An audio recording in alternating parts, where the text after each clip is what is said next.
I found out I was dead on a Tuesday afternoon. Not actually dead, of course, but dead enough that my own daughter had been telling people, friends, colleagues, her fiancé's family, that her parents had passed away 3 years ago. She'd even hired strangers to replace us, professional actors playing the role of loving parents at dinner parties and holiday gatherings. Meanwhile, my wife and I were 40 miles away in Kannapolis, very much alive, wondering why our daughter had stopped returning our calls. Her name is Sabine, and for 3 years I had no idea what she'd done. But let me start from the beginning. I'm grateful you're here with me today. Before the story continues, I'd love for you to drop a quick comment. Have you ever been deeply hurt by someone you trusted completely? Just a yes or no is enough. Your voice truly matters in this space. A quick note. Some details are fictionalized for storytelling, but the message is what stays. Nobody tells you that your children can grow up to become strangers, that they can look at everything you gave them and decide it wasn't enough. That one day you'll walk to your mailbox on an ordinary Saturday morning, and you'll find proof that you no longer exist. I am 66 years old. My hands are still calloused from 35 years of climbing power poles in Carolina thunderstorms, back when Duke Energy paid men like me to keep the lights on, while the world tried to knock them out. I retired 4 years ago to a house on Cannon Street in Kannapolis, the same house where I raised my daughter, the same mailbox I've walked to for 40 years. That October morning started like any other. Leaves were dropping from the oak in the front yard, the ones my wife Hazel keeps asking me to rake. The air had that first bite of autumn, cool enough to make my coffee steam rise faster. I wasn't thinking about anything important. Electric bill? Maybe. Something from the VA about my hearing appointment. The usual debris of a life lived long enough to generate paperwork. The cream-colored envelope didn't belong with the rest. I knew that before I even touched it. Heavy cardstock, embossed edges, the kind of paper that costs money. The kind people use when they want you to know something matters. I turned it over and saw the return address. The Pemberton family, 847 Providence Road, Charlotte. I didn't know any Pembertons. Have you ever held proof that you no longer exist to someone you raised? Have you ever run your calloused thumb over gold lettering and felt your whole life shift beneath your feet? I opened that envelope, standing right there in my driveway, October sun warm on my shoulders, and I read words that stopped my heart. Mr. and Mrs. Reginald Pemberton are honored to invite you to celebrate the engagement of their daughter, Celeste Pemberton, to Callum Emerson. I read it again, then a third time. Celeste Pemberton. The name meant nothing to me, but the photograph tucked inside the invitation, that meant everything. Because the woman smiling in that photo, her hand resting on some stranger's chest, a diamond catching the light on her finger, was my daughter, Sabine Marie Wolfe. Only she wasn't Sabine anymore, according to this invitation. She was Celeste. And she wasn't a Wolfe. She was a Pemberton. And the people hosting her engagement party, the people claiming her as their daughter, were strangers named Reginald and his wife. Not me. Not Hazel. I want you to understand what that does to a man. I want you to stand in my shoes for one moment.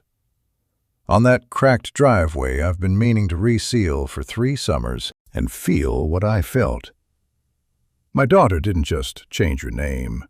She didn't just stop calling. She hired replacements. She found some couple in Charlotte willing to stand in a photograph and pretend they raised her. She erased me and my wife from her history like we were typos in a rough draft. The invitation shook in my hands. Not from anger that came later, from something worse. from the feeling of being unmade. I thought about calling her.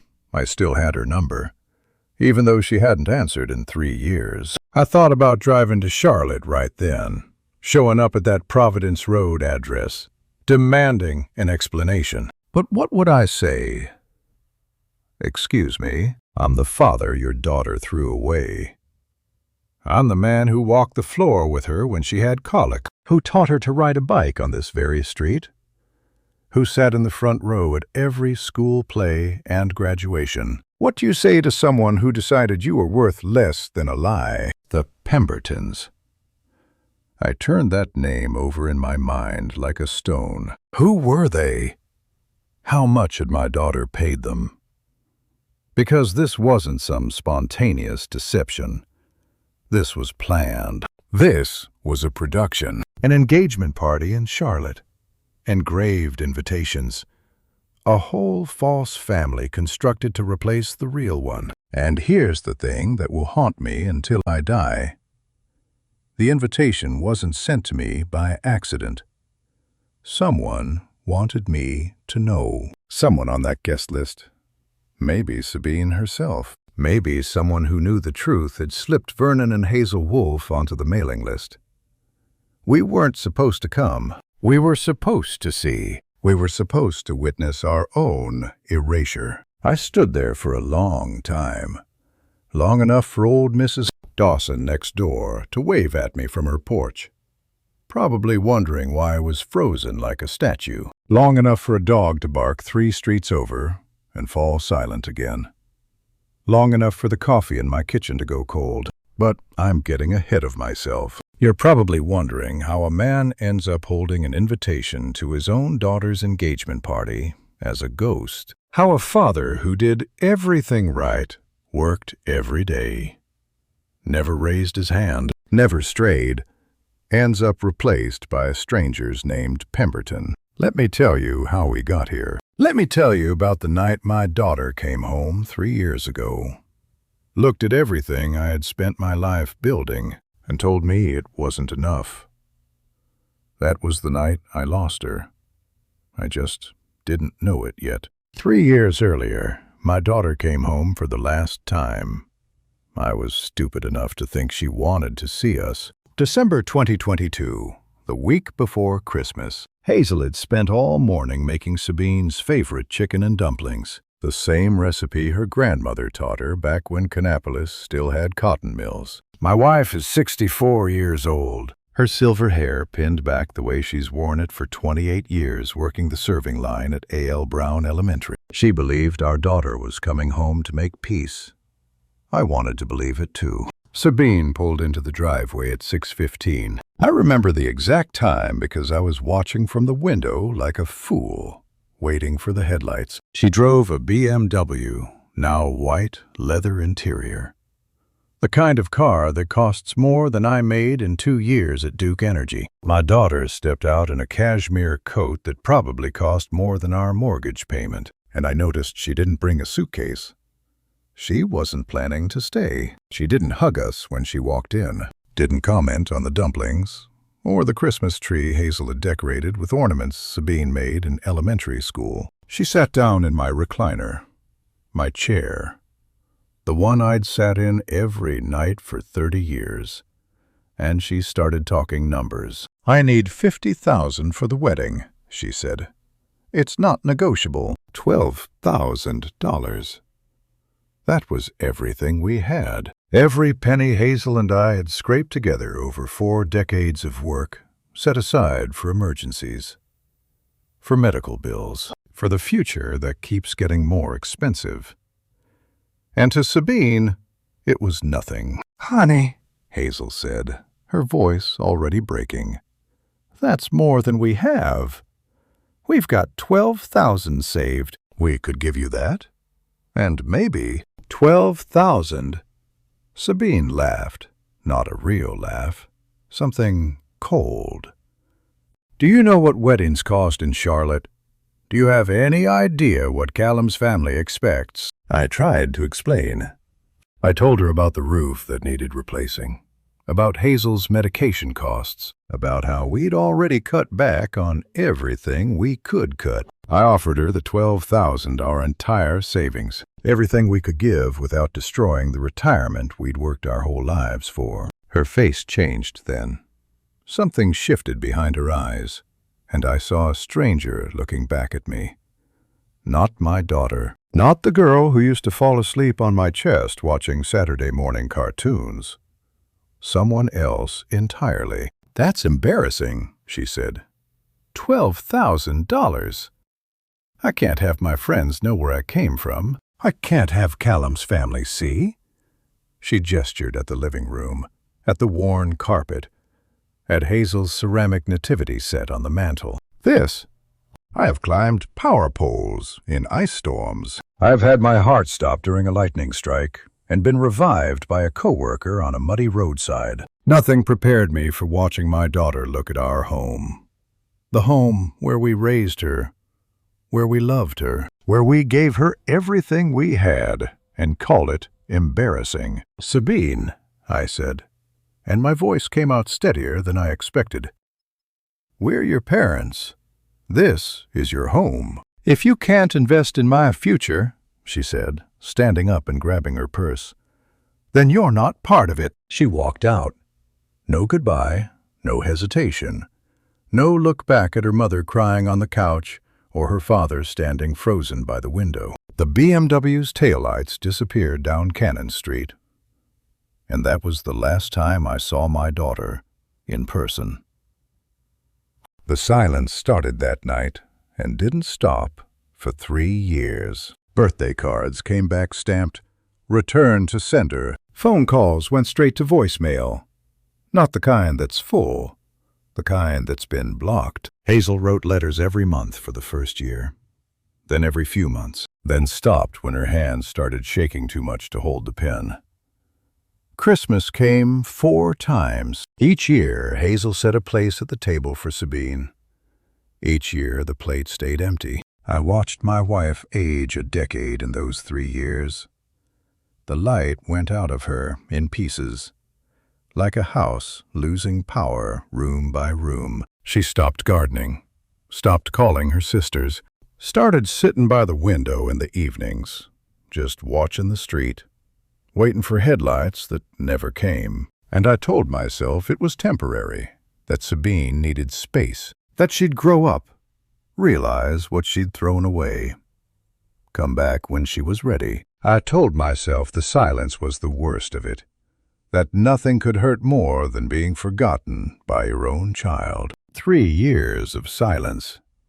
I thought that was the worst of it. But standing in my driveway that October morning, with the invitation trembling in my hands, I finally understood. Sabine hadn't just left us. She hadn't just needed space or time or whatever lies I'd been telling myself to survive the grief. She'd built a whole new life in Charlotte, with a whole new name, and she'd hired strangers to play the roles that belonged to us. She hadn't forgotten us.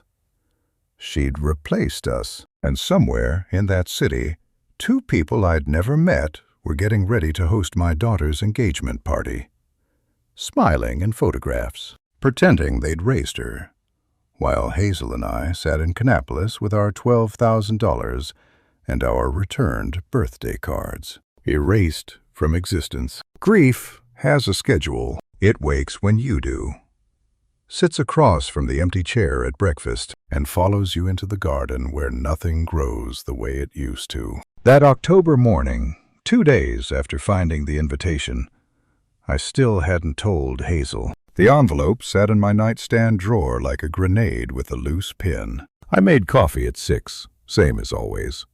The percolator my mother gave us 40 years ago still worked better than anything new. Hazel moved through the kitchen in her housecoat, pulling out flour and sugar for banana bread nobody had asked for. She baked for the church these days, casseroles, cookies, loaves of quick bread that women accepted with pitying smiles. It gave her hands something to do besides shake. "You want eggs?" she asked without turning around. "Not hungry." "Me neither." That was our conversation most mornings. The newspaper sat unopened on the table. I used to read every section, even the obituaries, just to remind myself I wasn't in them yet. Now I couldn't focus past the headlines. The house felt too big and too small at the same time. Too many empty rooms where memories echoed. Too little space to escape the weight of what we'd lost. After coffee, I went to the garden. It was October. Nothing much left to tend. But I went anyway, because the alternative was sitting inside watching Hazel not cry. Some men drink when they grieve. I garden.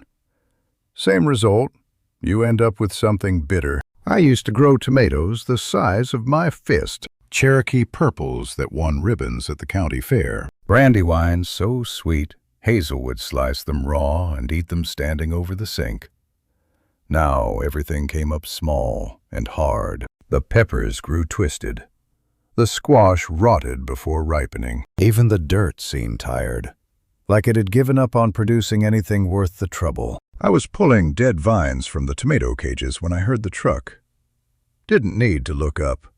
Only one person in this world drives a 1987 Ford F-150 with a muffler that sounds like a wounded animal. Otis Wolfe, 70 years old, my older brother by 4 years. Still built like the welder he'd been for 40 years at Hendrick Motorsports, climbed out without bothering to announce himself. He never knocked. Said family didn't need permission to enter family's house. I heard the screen door slam. Heard him say something to Hazel, then his boots on the porch steps. He sat in the other rocking chair and studied me with those eyes that had been calling out my weaknesses since I was old enough to walk. 4 years doesn't sound like much, but when you're little, it's a lifetime. Otis always seemed to know things before I learned them. "You look like hell," he said. "Good to see you, too." Otis, you ever notice how the people who love you most are the ones who won't let you lie to yourself? Otis never learned to soften a truth. Didn't see the point. He lost his wife, Pauline, to breast cancer 8 years ago, and he handled it the way he handled everything, head on. No complaints. No bargaining with God. He told me once that grief was just love with nowhere to go. Then he went back to welding race car chassis like the world hadn't shifted beneath his feet. "Hazel says you've been worse lately," he said. "Quiet. Not sleeping. Hazel talks too much." Hazel's worried. He pulled a toothpick from his shirt pocket, worked it between his teeth. 3 years is a long time to wait for someone who ain't coming back. I kept pulling dead vines. My hands needed something to do. "She's gone, Vernon." His voice wasn't cruel, just certain. Not missing, gone. There's a difference. Missing means you might find her. Gone means she found somewhere else to be. She's still my daughter, is she? Otis turned and looked at me directly. Because daughters don't erase their fathers. They might fight with them. They might not call enough. But they don't pretend their parents are dead when they're sitting right here in Kannapolis. I stopped pulling vines. "She told people we're dead." "Otis!" The words came out before I could stop them. "Found out 2 days ago. She's getting married in Charlotte, and she's got strangers pretending to be her folks." Otis didn't react the way I expected. No shock, no anger. Just that slow nod he does when something makes sense that shouldn't. "Then stop waiting," he said. "You've been sitting here for 3 years hoping she'd come back sorry. She's not sorry. She's getting married. What am I supposed to do about it?" "Hell if I know." He stood up, knees cracking. "But doing nothing hasn't worked. Maybe it's time to try something else." He left the way he came. No goodbye. Just the truck door slamming and that broken muffler fading down Cannon Street. What do you do when your brother tells you the truth you've been running from for 3 years? I stood alone on that porch, looking at my failed garden, thinking about Otis's words. Daughters don't erase their fathers, but mine had. And somewhere in Charlotte, A man named Reginald Pemberton was standing beside her at parties, shaking hands, accepting congratulations for raising such a successful daughter. My daughter, my place, my life, stolen and handed to a stranger. I didn't know yet what I was going to do, but I knew I couldn't keep waiting. What I didn't know, standing on that porch after Otis left, was that 40 miles south in Charlotte, a man I'd never met was staring at a birth certificate that didn't match the woman he'd proposed to. Callum told me this part later, after everything had burned down. He told me because he needed me to understand how he'd ended up in my driveway. And I needed to hear it because it filled in pieces I couldn't have seen from Kannapolis. Callum Emerson was 34 years old, a civil engineer who'd spent the last decade inspecting bridges across the Piedmont. Steady job, steady paycheck, steady life. The kind of man who checks things twice before signing off on them. That Friday afternoon, he sat at his desk in the Charlotte condo he shared with Sabine, working through a stack of insurance paperwork for their new mortgage. Routine documentation. He'd done this a dozen times for other properties. Then he found her birth certificate in the folder she'd given him. The name at the top read, Sabine Marie Wolfe. Not Pemberton. Wolfe. He told me he sat there for a full minute holding the paper, trying to make the letters rearrange themselves into something that made sense. Sabine had introduced him to her parents, Reginald and Virginia Pemberton. Well-dressed couple from South Charlotte. They'd come to dinner 3 times. Virginia had hugged him at the engagement party. Reginald had shaken his hand and called him son. Callum told me later that he almost didn't search the name, almost convinced himself it was some kind of clerical error. A maiden name from her mother's side. Anything but what it looked like. I think about that sometimes, how close he came to letting it go, to never pulling that thread. But bridge engineers don't ignore structural cracks. They investigate. He typed Sabine Wolfe, Kannapolis, North Carolina, into his laptop and waited. The results came up faster than he expected. Property records, tax filings, a deed from 1985 showing Vernon and Hazel Wolfe as owners of a residence on Cannon Street, Kannapolis. Current owners, current address. Current as of that very month. Sabine had told him her parents died when she was 22. Car accident on I-85. Tragic. Sudden. No chance to say goodbye. He'd held her while she cried about it. 3 months into their relationship, he'd sat beside her at what he thought was her parents' church, listening to Virginia Pemberton talk about raising Sabine from childhood. None of it was true. What kind of man drives an hour to confront strangers based on a hunch? The kind who needs to know who he's really marrying. The kind who can't sign his name to a 30-year mortgage with someone who might be lying about her entire history. Saturday morning. Callum told Sabine he had a bridge inspection up near Concord. She barely looked up from her laptop. "Okay," she said. "Text me when you're heading home." He kissed her goodbye like nothing was wrong, got in his truck, typed the Cannon Street address into his GPS, and headed north on I-85 with his heart hammering against his ribs. The drive took 43 minutes. He told me he spent all of them rehearsing what he would say. He expected to find damaged people. Addicts, maybe. Or the kind of toxic parents who deserved to be cut off. He prepared himself to defend Sabine, to hear some twisted story about abuse or neglect. Something that would explain why she'd had to escape, had to reinvent herself, had to hire replacement parents just to have a normal life. He felt sorry for her, he said. That's what kept him driving. Not suspicion, pity. He thought he was driving toward a fight. He was driving toward me. The GPS announced his arrival at 10:47 a.m. I know the exact time because I looked at my watch when I heard the truck slow down at the end of Cannon Street. A white Ford pickup, newer model. Work ladder still strapped to the bed. Not a vehicle I recognized. Callum told me later what he saw when he turned onto my street. A modest ranch home with a garden out front, brown leaves scattered across the grass. A man in his 60s standing in the driveway with a rake, wearing a flannel shirt and work boots, pausing to watch the unfamiliar truck approach. He said I didn't look like a monster.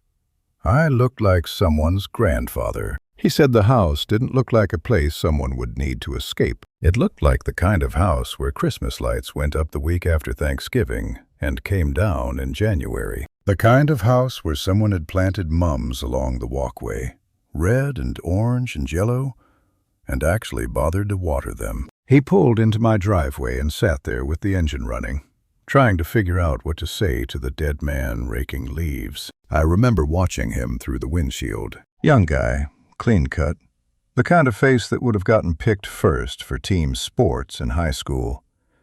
He looked scared. He looked like someone who discovered a crack in a bridge he thought was sound. I set down my rake and walked toward the truck. That was me. That was the moment everything changed. He got out of his truck slowly, the way a man does when he's not sure if he's walking toward answers or into a fight. I stopped about 15 feet away, rake still in my hand, watching this stranger size up my house, my yard, my life. The wind chimes Hazel hung by the front door clinked in the October breeze. Somewhere down the street, a dog barked twice and went quiet. The American flag on my porch barely moved. "Help you with something?" I asked. He was younger than I'd first thought, clean-shaven, wearing khakis and a button-down like he'd come from an office, not a Saturday errand. His eyes kept moving from me to the house, from the house to the garden, from the garden back to me. Like he was cataloging details, like he was checking something against a list in his head. "Mr. Wolfe," he said. "Vernon Wolfe." I nodded. Nobody had come to my door asking for me by name in a long time. Bill collectors gave up years ago. Old coworkers had stopped visiting. The only people who knew my name these days were Hazel, Otis, and the woman at the pharmacy who filled my blood pressure medication. "Can I help you?" I said again. He took a breath. I watched his shoulders rise and fall. Whatever he'd come to say, it was costing him something. "My name is Callum Emerson," he said. "I'm engaged to your daughter, to Sabine." You want to know what I saw on his face? Confusion. He'd come expecting a villain, someone who would explain why a woman would erase her parents, invent a new history, hire strangers to play the roles we'd been denied. He found a 66-year-old man in a faded Carhartt jacket, raking leaves in his own driveway. Not a monster, just a father who hadn't heard his daughter's name spoken aloud in 3 years. Sabine. The word hit me like a fist. My grip on the rake went slack. It fell against my leg, and I didn't catch it. I couldn't move. I couldn't think. All I could do was stand there in my own driveway, staring at this stranger who just said the name I'd trained myself not to speak, because speaking it hurt too much. My voice cracked. I tried again. "You're marrying Sabine." "Yes, sir." He shifted his weight, uncomfortable now. At least, I thought I was. Until I found some paperwork that didn't add up. I hadn't heard anyone say her name out loud in 3 years. 3 years of silence, of returned cards, of a phone that never rang. And now a stranger was standing in my driveway telling me my daughter was getting married. My daughter was alive, was well, was building a future, just not one that included me. "She told me you were dead," Callum said. The words came out quiet, almost apologetic. "Both of you. Car accident when she was 22. I'm sorry to just show up like this, but I needed to know." Dead. The word tasted like copper. "She told people we were dead." "Yes, sir." I thought about the invitations sitting in my nightstand drawer. The Pembertons. The engagement party. The whole elaborate lie my daughter had constructed to explain why her parents weren't in her life. She hadn't just cut us off. She'd killed us on paper. In conversation. In the story she told the man she planned to marry. Something shifted in my chest. Not anger. Something worse. A crack opening in a wall I'd built to survive the last 3 years. "Hazel," I said, turning toward the house. My voice came out strange, pulled from somewhere deep, somewhere I'd kept locked. "Hazel, come outside." The screen door didn't move. "Hazel." I heard her footsteps before I saw her, the familiar shuffle of her house slippers on the hardwood floor. Then the screen door opened, and she was standing on the porch in her housecoat, flour on her hands from the baking she hadn't stopped doing since our daughter left. "Vernon, what is it?" She squinted at the truck, at the stranger, at me. "Who's this?" I couldn't say it. I opened my mouth and nothing came out. 3 years of grief sitting on my tongue, and I couldn't form the words that would shatter the last wall my wife had built around her heart. Callum stepped forward. He took off his ball cap, held it in his hands like a supplicant. His voice was gentle when he spoke. Gentler than I would have expected from the man who just discovered his fiancé was built on lies. "Ma'am, my name is Callum Emerson. I'm engaged to Sabine." And then Hazel was standing in the doorway, and everything that came next became inevitable. She heard the word. Sabine. The name we hadn't spoken at the dinner table in 1,000 days. Her hand went to her heart like she'd been shot. Her knees buckled slightly, and she grabbed the door frame to steady herself. 64 years old. My wife. 35 years working the serving line at the elementary school. 28 years of marriage to me. And in that moment, she looked like a woman watching a ghost materialize on her front lawn. "She's alive," Hazel whispered. "She's getting married." Callum nodded. My wife's face crumbled, and I knew, standing there with a stranger between us, that the conversation we were about to have would change all of our lives. My wife hadn't said our daughter's name out loud in 2 years. She'd trained herself not to tay the same way you train yourself not to touch a hot stove. But now a stranger had just said it twice in 30 seconds, and I watched Hazel's careful walls crumble right there on our front porch. "She's getting married," Hazel's voice came out in pieces. "Our Sabine." "Yes, ma'am." Callum stood with his hat in his hands, looking like he wished he could take back every word he'd said. "In December. The engagement party is next month." I reached for Hazel's arm. She was trembling, not crying, not yet, but trembling like a leaf in a strong wind. The kind of shaking that comes from somewhere deeper than sadness. The kind that comes from hope returning, when you thought you'd buried it forever. "Come inside," I said. "Please, we need to sit down." Callum hesitated. I understood. He'd come here expecting something angry people, maybe. Defensive people. People who would explain why a woman would cut them off so completely. Instead, he found 2 senior citizens who looked like they'd just been handed a miracle wrapped in broken glass. "Yes, sir," he said finally. "I think that's a good idea. Our house isn't much. 3 bedrooms, 1 bathroom, kitchen that hasn't been updated since the 90s. But it's ours. Paid off in 2018 after 30 years of mortgage payments. And every wall holds something that matters," Callum noticed. I watched his eyes move across the living room as we walked through, and I saw the moment he understood. Photographs. Sabine, everywhere.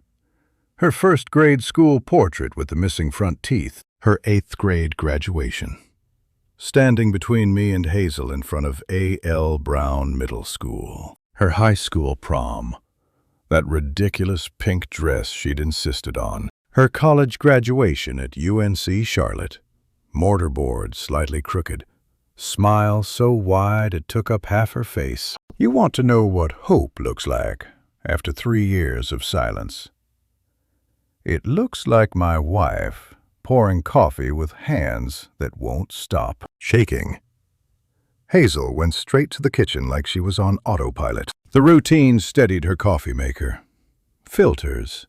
The ceramic mugs with cardinals on them that she got from her mother. Normal motions in a moment that was anything but normal. "Cream sugar?"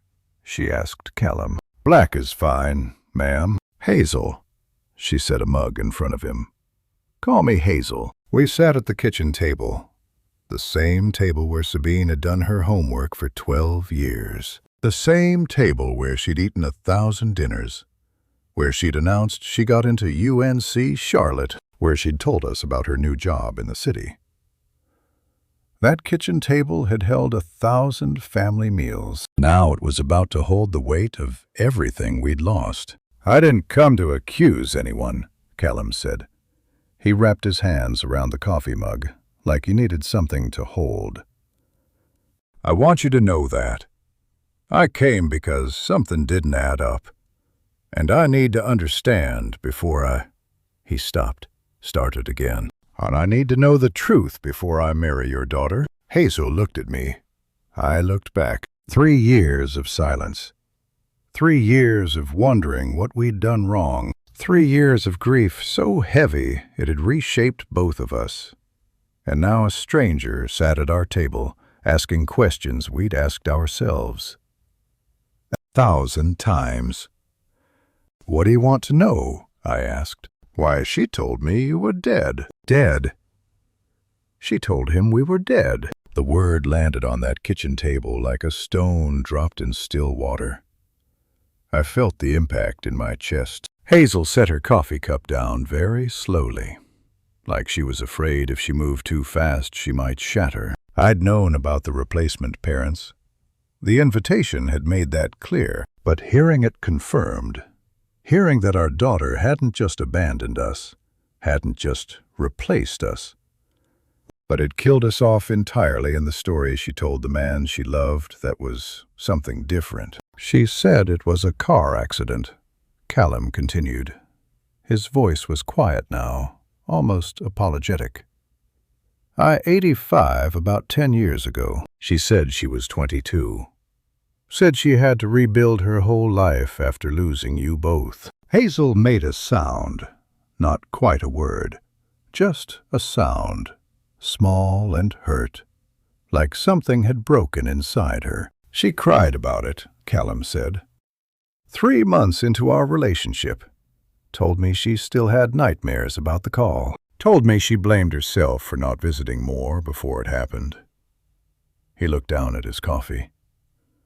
I held her. I told her it wasn't her fault. I believed every word. The coffee maker finished dripping. The refrigerator hummed. The clock on the wall ticked the way it had ticked for 27 years. Everything normal, except the 3 people sitting at the table. Learning things that couldn't be unlearned. "Tell us," Hazel said quietly. Her voice was steadier now. Something had settled in her. Not peace, but purpose. "Tell us everything she told you about us. Everything you know about her life. And then," she looked at me, then back at Callum, "then we'll tell you what really happened." So I told him. This stranger at my kitchen table, this man who was going to marry my daughter, I told him everything. Hazel sat beside me, her hands wrapped around her coffee mug, and together we gave him the truth we'd been carrying alone for 3 years. "She came home in December," I said. 3 years ago. Week before Christmas. We hadn't seen her in months. She'd been too busy with her new job, her new life in Charlotte. But she called and said she was coming, and we thought— I stopped, swallowed. We thought she missed us. Callum listened without interrupting. I appreciated that. "She sat right where you're sitting," I continued. "Didn't take off her coat. Didn't comment on the dinner Hazel had made. She looked at us like we were a meeting she needed to get through." "What did she want?" Callum asked. "Money. For the wedding she was planning." I met his eyes. $50,000. Non-negotiable, she said. She needed it to match the life she'd built. His face changed. I watched him do the math. the modest house, the 30-year-old appliances, the 10-year-old truck in the driveway. He was an engineer. He understood what kind of people had $50,000 in liquid savings and what kind didn't. We offered her what we had, I said. Every penny. $12,000 in a savings account we'd spent our whole lives filling. Emergency money. End-of-life money. Everything Hazel and I had scraped together working jobs that paid by the hour. $12,000. I want you to understand what that number meant. That was 35 years of climbing poles in ice storms, coming home with numb hands and electrical burns. That was Hazel's 28 years behind a cafeteria counter, serving chicken nuggets and green beans to other people's children. That was us, our whole working lives, reduced to a number that our daughter called embarrassing. She laughed, Hazel said softly. The first time she'd spoken since I started. When we said we'd give her everything we had, she actually laughed. She said she couldn't have people knowing where she came from. The words tasted bitter even now. Said our house, our life. This would be humiliating for her friends to see. Callum set down his coffee. His hands were shaking now, too. What do you say to your child when they tell you your life's work isn't worth their wedding day? What words do you use when your daughter looks at everything you've built and calls it shame? I'd asked myself those questions 1,000 times in 3 years. I still didn't have answers. She stood up, I said, grabbed her purse, and she told us. My voice caught. After all this time, the words still stuck in my throat. She said if we couldn't invest in her future, we weren't part of it. That was the last thing she ever said to us, Hazel added. 3 years ago. Not a phone call since, not a text, nothing. The kitchen was quiet. The clock ticked. Outside, a car drove past on Cannon Street, oblivious to the history being excavated at this table. Then Hazel stood up. She walked to the hallway without a word, to the little drawer in the side table where we keep stamps and envelopes and things that don't have anywhere else to go. When she came back, she was carrying a stack of mail. She set it on the table in front of Callum. 3 years of trying, she said. Envelopes. Dozens of them. Birthday cards, Christmas cards, Mother's Day, Easter. Random Tuesdays when Hazel just wanted her daughter to know she was thinking of her.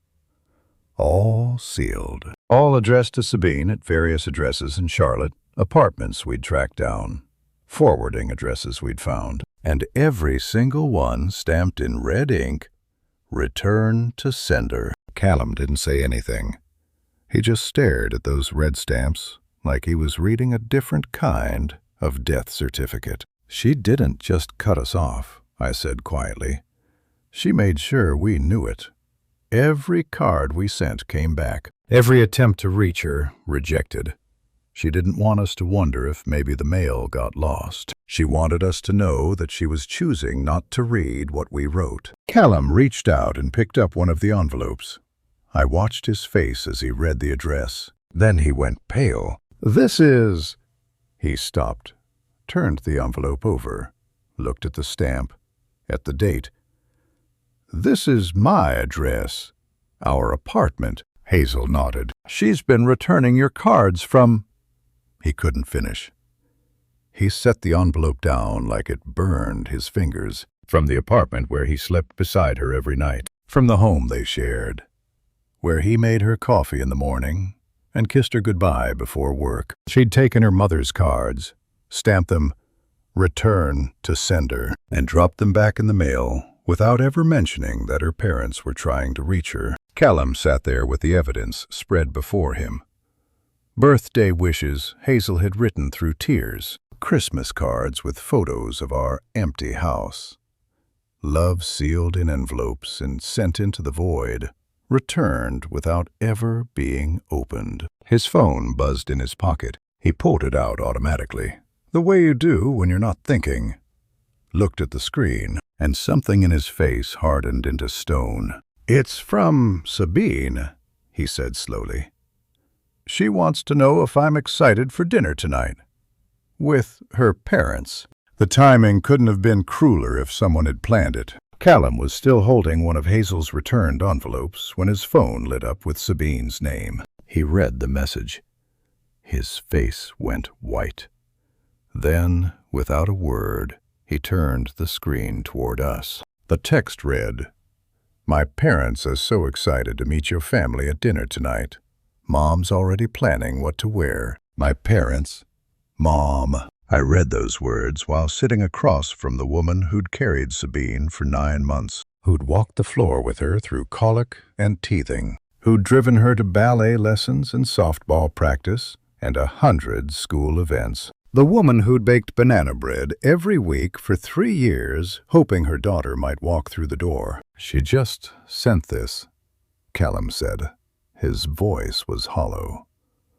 "Right now, while I'm sitting here with you." I took the phone from his hand, read the words again. Mom. She called someone else Mom. 1 word, 3 letters, and none of them belonged to Hazel. My wife made a sound beside me. Not a cry. Something smaller, more wounded.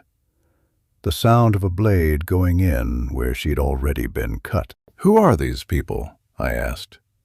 My voice came out flat, controlled, the way it used to when I was working on a live power line and couldn't afford to let anything shake. Callum swallowed.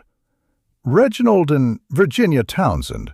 They live on Lake Norman, one of those waterfront houses. Probably $3 million.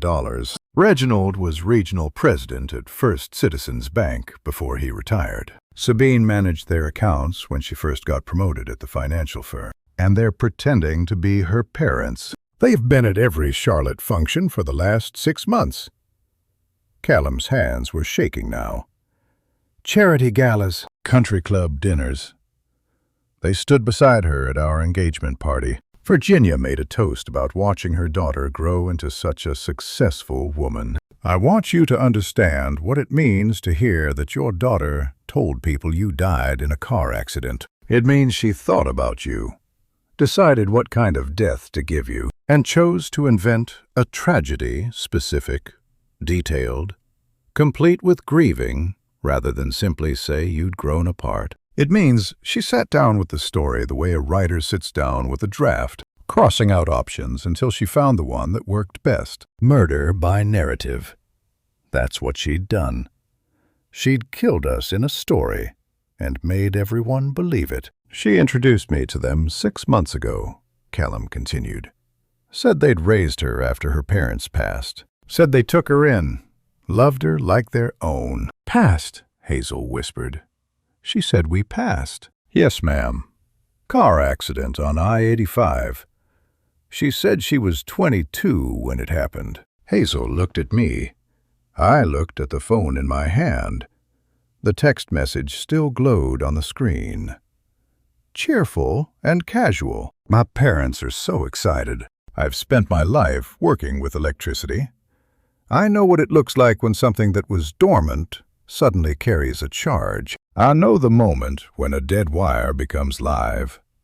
No visible change, but everything different, everything dangerous. That's what happened to me in that moment. Holding a stranger's phone. Reading words my daughter had written about the people who'd replaced us. So she didn't just leave us, I said slowly. She killed us off and hired replacements. No one corrected me. She built a whole new history. New parents who fit the life she wanted. Rich people. Lake Norman people. People who matched the story she was selling. I set the phone down on the table. The text message faced up, still visible. Mom's already planning what to wear. Something had shifted behind my eyes, and I could feel it. The grief that had been drowning me for 3 years was still there, but it had company now. Something colder. Something with edges. I thought about all those nights I'd spent wondering what I'd done wrong. All those hours Hazel had cried, asking what she could have said differently. All that guilt we'd carried, thinking we must have failed somehow as parents if our daughter had cut us off so completely. We hadn't failed. We'd been murdered, executed in a story, and replaced with better models. "What are you going to do?" Callum asked. I looked at him, this stranger who'd driven an hour to find out the truth, who'd sat at my kitchen table and listened to things that must have been destroying him too. The woman he loved was a liar. The family he'd embraced was a performance. Everything he thought he knew was built on fiction. And I saw something in his face I recognized. The same cold clarity I was feeling. The same shift from victim to something else. "I don't know yet," I said, honestly. But that wasn't quite true. I was already thinking. The engagement party was next month. Every person my daughter had lied to would be in that room. Every Charlotte friend who'd offered condolences for her dead parents. Every coworker who'd admired her tragic backstory. Every guest who'd shaken hands with the Townsends and accepted them as family. The thought was forming before I could stop it. What if they all found out the truth at once? "I hadn't thought that far," I said out loud. "But I'm thinking now." I was halfway to my truck before Callum caught my arm, and I nearly shook him off. The anger had taken over. Pure and clean and blinding. My keys were in my hand. My truck was 20 feet away, and Charlotte was 40 minutes south. I was going to drive down there, find Sabine at whatever brunch spot she frequented on Saturday afternoons, and make her look me in the eye while she explained why she told people her father died in a car accident. "Mr. Wolf," Callum stepped in front of me. "Please, wait." "I'm done waiting." I tried to move past him. 3 years of waiting. I'm going down there, right now. "And do what?" His voice was calm but firm. The voice of a man who dealt with problems for a living. "Yell at her in a restaurant. Make a scene in front of people who've never met you." "I'm going to make her look at me." "And then what?" He didn't move. "You think she's going to break down crying and apologize? You think the people around her are going to suddenly understand? They don't know you. They only know her story. Here's what anger wants you to forget: the person who moves first usually loses." My father taught me that when I was 16, watching me get ready to fight a boy twice my size over something I don't even remember anymore. "On the man who swings wild gets knocked out," he said. "The man who waits for the opening wins." I'd forgotten that lesson somewhere in the last hour. Callum was reminding me. "She's been building this story for 3 years, he said. "Every friend she has in Charlotte believes her parents are dead. Every colleague thinks she's a tragic orphan who pulled herself up. You show up angry and unannounced. You're not the victim. You're proof she was right to leave." I stood there in my own driveway, keys biting into my palm. He was right. I hated that he was right, but I'd worked too long in a job where mistakes got people killed to ignore good logic just because I didn't like it. "So I'm supposed to do nothing," I said. "Just sit here while she plays house with her fake family." "I'm saying there's a smarter way." We moved to the front porch. I needed to sit down. The adrenaline was wearing off, leaving something heavier behind. Hazel watched from the kitchen window, her face pale. What's more satisfying, yelling at someone who's already decided you don't matter, or watching their entire world recognize the truth at once? "She's planning an engagement dinner," Callum said. He sat on the step below me, looking up with those steady engineer's eyes. "December 14th, private room at the Capital Grille in Charlotte. The Townsends will be there, playing their roles. My parents will be there. Her boss from the bank, the couple who introduced us, everyone she's spent 3 years impressing. You want me to crash my own daughter's party? I want you to attend it." He paused. "As her father, which is what you are." I let the words settle. December 14th. 6 weeks away. 6 weeks of waiting while Sabine finalized menus and seating charts and practiced introducing her fake mother to my future in-laws. Think about it, Callum continued. A direct confrontation gives her time to spin a new story. She calls security, tells everyone you're a deranged stranger, and the Townsends back her up. But if you walk into that dinner announced, dignified, with proof she doesn't have time to adjust, everyone in that room sees the truth at the same moment. How would I even get in private dinner? She certainly didn't send us an invitation. You're the father of the bride. A thin smile crossed his face. And I'm the groom. I'm already on the guest list. I looked at him differently then.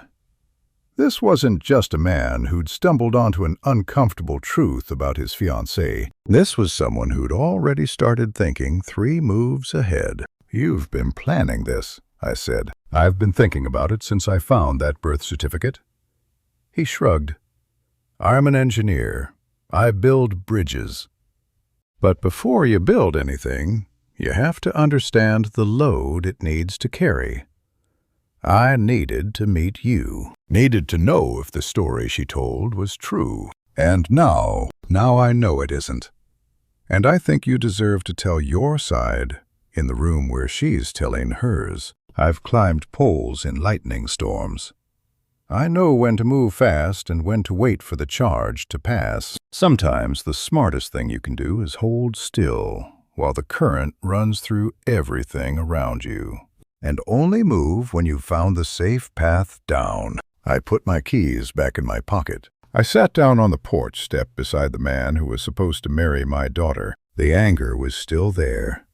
It would be there for a long time, maybe forever. But something else was taking root alongside it, something that felt more like purpose than rage. All right, I said. Tell me the rest of the plan. Callum nodded. Behind us, the kitchen door opened. Hazel came out onto the porch, her eyes red but her jaw set. I heard, she said quietly. December 14th.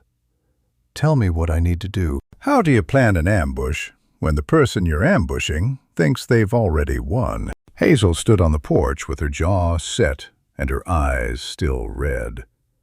She'd heard everything through the kitchen window, and instead of falling apart, she'd come outside asking for her assignment. After 3 years of grief, my wife was ready for something else. We moved inside. Callum spread the plan out like he was laying bridge blueprints on our kitchen table. She'll want a formal dinner before the wedding, he said. Engagement celebration. She's already been hinting about it somewhere upscale, somewhere that impresses.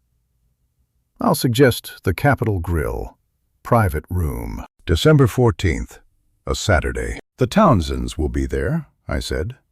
Not a question. She'll insist on it. They're her showcase. The proof that she came from somewhere worth coming from. He paused. And so will you, though she won't know it until you're standing in the doorway. Hazel sat down slowly. How do we get in? I'll handle the reservation. Tell her I'm coordinating with her assistant. I'll make sure there are 2 extra chairs at the table, listed under a colleague's name. You wait in the lobby. I'll text when the first toast is finished, before the main course arrives. Planning it felt strange. On paper, it was clean timing, logistics, the precise moment to walk through that door. But in my chest, it was a war between wanting to hurt and wanting to heal. I wasn't sure which one was winning. What happens after? Hazel's voice was quiet. She was looking at her hands, at the wedding ring she'd worn for 37 years. What if she hates us even more?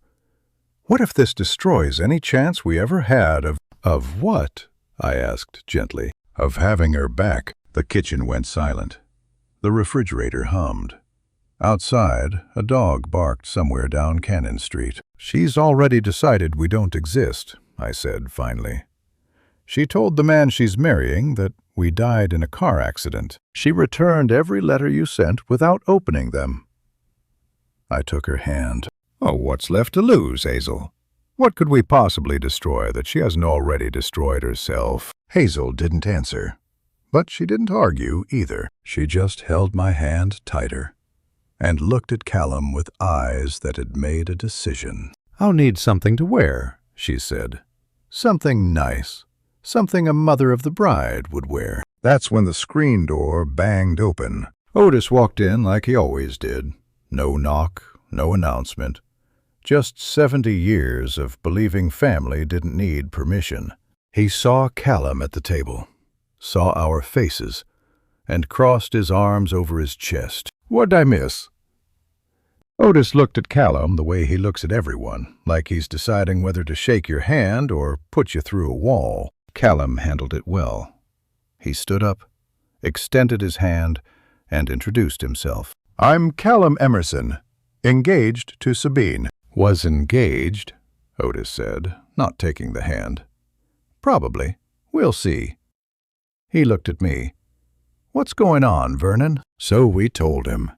The birth certificate, the Townsends, the lies Sabine had been telling for 3 years, the dinner party in December where we planned to walk through the door and watch her world collapse. Otis listened without interrupting, a small miracle for a man who usually has an opinion about everything. When we finished, his face had gone hard, not angry exactly, more like steel cooling in a forge. I want to be there, he said. Otis? She's my niece, or she was, and nobody erases my brother while I'm still breathing. He pulled out a chair and sat down heavily. I'm coming to Charlotte. I looked at him. My older brother, the man who'd never softened a truth in his life, who'd told me Sabine wasn't coming back before I was ready to hear it. Having him there would be a comfort, but it would also be a risk. You keep your mouth shut until I stand up, I said. Not one word before. You let me handle it. Otis chewed on that. I could see him weighing it, his need to protect against my right to lead. Fine, he said finally. But I hold the door when we walk out. Nobody follows us. Deal. We shook on it. 4 people with a secret, and somewhere in Charlotte, a woman who had no idea what December was going to bring. Callum left that evening. He had a role to play, the loving fiancé who didn't know his future wife was built on lies. He'd have to kiss her goodnight, share a bed with her, listen to her talk about her fake parents, planning what to wear to their fake family dinner. 6 weeks of pretending everything was fine while he coordinated with the people she'd tried to erase. I walked him to his truck. You sure you can do this? I asked. 6 weeks is a long time to lie to someone you love. He paused with his hand on the door. She's been lying to me since the day we met. Every story about her childhood, every tear she cried about parents who were sitting alive in Kannapolis. He looked at me with those steady eyes. I think I can manage 6 weeks. He drove away. The rest of us sat in that kitchen until the coffee went cold, surrounded by returned birthday cards and a plan that felt like justice, or revenge, or maybe both. Now we wait, I said. None of us were any good at it. Callum told me later that the hardest part wasn't watching Sabine lie. It was watching her enjoy it. 2 weeks into our wait, he drove up to Lake Norman for a lunch he'd been dreading since the day he met us. Sabine wanted him to spend more time with her parents, the Townsends, the couple who'd been playing their roles since before Callum even proposed. He went because the plan required it. He stayed because he needed to see the performance up close. 131 Main in Cornelius. Upscale casual. Waterfront view. The kind of place where Lake Norman money goes to be seen. Callum arrived exactly on time, which meant the Townsends were already seated with Sabine, already laughing at some private joke, like a family that had shared 1,000 meals together. Reginald Townsend rose from the table when Callum approached. 68 years old, silver-haired and golf-tanned in the way only retired banking executives manage to be. The kind of tan that comes from owning a boat and belonging to a club. He crossed the distance with the easy confidence of a man who'd spent 40 years commanding boardrooms. "There he is," Sabine beamed. "Dad, you remember Callum?" Of course. Reginald extended his hand. "The bridge man. Good to see you again, son." Callum shook his hand and didn't flinch. Virginia Townsend remained seated, pearls at her collarbone, the practiced smile of a woman who'd chaired 100 charity galas. 66 years old, with that particular southern grace that can hide anything. She extended her hand like she was welcoming him to the family he'd already been welcomed to 3 times before. Imagine sitting across from people who've memorized lies about a childhood they never witnessed. That's what Callum did for 2 hours. He smiled at their stories. He laughed at their jokes. And he remembered the stack of returned birthday cards sitting on my kitchen table. Proof that somewhere in Kannapolis, a real mother had spent 3 years writing letters this woman was pretending she'd written. She was always so driven, Virginia said at one point, dabbing her napkin at the corner of her mouth. Even as a teenager, always knew exactly what she wanted. "Got that from you, Dad?" Sabine said, squeezing Reginald's arm. Reginald nodded with the false modesty of a man who'd practiced this story. She got her mother's good looks, at least. Callum watched it all. The casual touches, the shared glances, the way they'd constructed an entire history out of thin air. Stories about Sabine's childhood, her school achievements, that trip they supposedly took to Europe when she was 18. They weren't just lying. They were performing, and they were good at it. How do you propose a trap while smiling? The same way you propose anything. You make them think it was their idea to walk into it. Between the entree and dessert, Callum made his move. "There's a tradition in my family," he said, setting down his wine glass. "Before a wedding, both families get together for a formal dinner. Nothing too elaborate, just a chance to celebrate properly. My parents are already asking when they can meet everyone." Sabine's eyes lit up. Callum told me later that was the moment he almost couldn't do it, seeing her so happy about something that was going to destroy her. But he thought about Hazel pressing that burgundy dress. He thought about me sitting on my porch, waiting for a chance to exist again. "That sounds lovely," Virginia said. "When were you thinking?" "December, mid-month. I'll handle the reservations somewhere special. The Capital Grille, maybe, in uptown Charlotte." "Perfect." Sabine reached across and squeezed his hand. My family would be honored. Her family. The people she'd paid to pretend. Callum squeezed back and didn't let his face change. Reginald raised his water glass. "To bringing 2 families together." They all clinked glasses while Callum swallowed the bile rising in his throat. After lunch, Sabine stayed to shop with Virginia. Mother-daughter time, she called it. Callum made his excuses, said he had paperwork to finish, and walked to his truck alone. The drive back to Charlotte took 45 minutes. He didn't turn on the radio, didn't call anyone, just drove with his hands tight on the steering wheel and his mind running through everything he'd just witnessed. He told me he didn't feel triumph. He felt sick. That's how I knew I could trust him. A man who could watch that performance without wanting to burn it all down right there. Who could wait and plan and hold his tongue while strangers played house with the woman he'd loved. That man understood something about patience that goes beyond strategy. He understood that some things have to be done right, or they're not worth doing at all. Callum called me that night from his car, parked in his own driveway, still not ready to go inside and pretend everything was normal. "December 14th, he said. "The Capital Grille, uptown Charlotte." They agreed to everything. "You did good," I told him. I don't feel good. You won't. Not until it's over. The date was set. 6 weeks and counting, somewhere in Charlotte. Sabine was already planning her outfit for a dinner that would end with her world in pieces. And in Kannapolis, Hazel was pressing a burgundy dress she hadn't worn in 3 years. We were coming. She just didn't know it yet. Callum came to Kannapolis 3 times that November, each visit heavier than the last. The first time he sat at our kitchen table and described the Lake Norman lunch in detail. How Sabine touched Virginia's arm when she laughed. How Reginald told stories about raising her with the ease of a man who'd rehearsed every word. How seamlessly they'd all performed the fiction of a family that never existed. She called them Mom and Dad like it was nothing, Callum said. Like she'd been doing it her whole life. I clenched my jaw and looked at the wall. But Hazel asked something different. Did she look? She paused, searching for words. Is she taking care of herself? Callum blinked.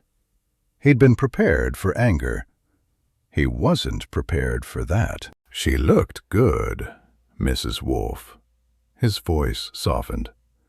Healthy. Happy. Good. Hazel nodded slowly. That's good. Here's what nobody tells you about preparing for a confrontation. The hardest part isn't the anger. It's the love underneath it that won't go away. Hazel had spent 3 years being erased by her daughter. And her first question wasn't about the lies, or the Townsends, or the fiction Sabine had constructed. It was whether her child was eating properly, whether she was sleeping, whether she was well. I wanted to be angry about that. I couldn't be. Mid-November, the leaves had fallen and the garden was bare. I stood in our bedroom closet, pushing aside flannel shirts and Duke Energy windbreakers until I found what I was looking for, the navy suit. I pulled it out and held it up to the light, still in the dry cleaning bag from 8 years ago. Still pressed, still waiting for an occasion that hadn't come. Last time I wore this, I said to Hazel, we buried Pop. She came to stand beside me, touched the fabric through the plastic. Maybe it's time it saw something different. I tried it on that afternoon. It still fit barely. 8 years of Hazel's cooking had added weight around my middle. But the jacket buttoned and the pants closed. I looked at myself in the mirror and didn't recognize the man staring back. Gray at the temples now. Lines around my eyes that hadn't been there before. The face of someone who'd spent 3 years waiting for something that was finally about to happen. That suit had seen the worst day of my life standing at my father's grave in the January cold. Sabine beside me holding my hand. Now it was going to see something I couldn't name yet. Justice, maybe. Or just an ending. What do we say? Hazel asked one evening. She had the ironing board set up in the bedroom, pressing my suit jacket with the same care she'd once pressed Sabine's graduation dress. The burgundy dress she'd chosen for herself hung on the closet door, the one she'd worn to Sabine's college graduation, back when we were still a family. When we walk through that door, she continued, what do we say to her? I'd been asking myself the same question for weeks. I'd tried writing speeches in my head, practiced accusations in the shower, imagined every possible response Sabine might give, and what I'd say back. None of it felt right. The truth, I said finally. That's all we've got. That's not a plan. No. I watched her move the iron across the fabric, steam rising in small clouds. But it's the only thing we can trust. Anything scripted is going to sound like a performance. She's had 3 years to build performances. We're not going to outperform her. Hazel set the iron down. She looked at me with eyes that had known me for almost 4 decades. I've never walked into something this important without a plan, she said. Me neither.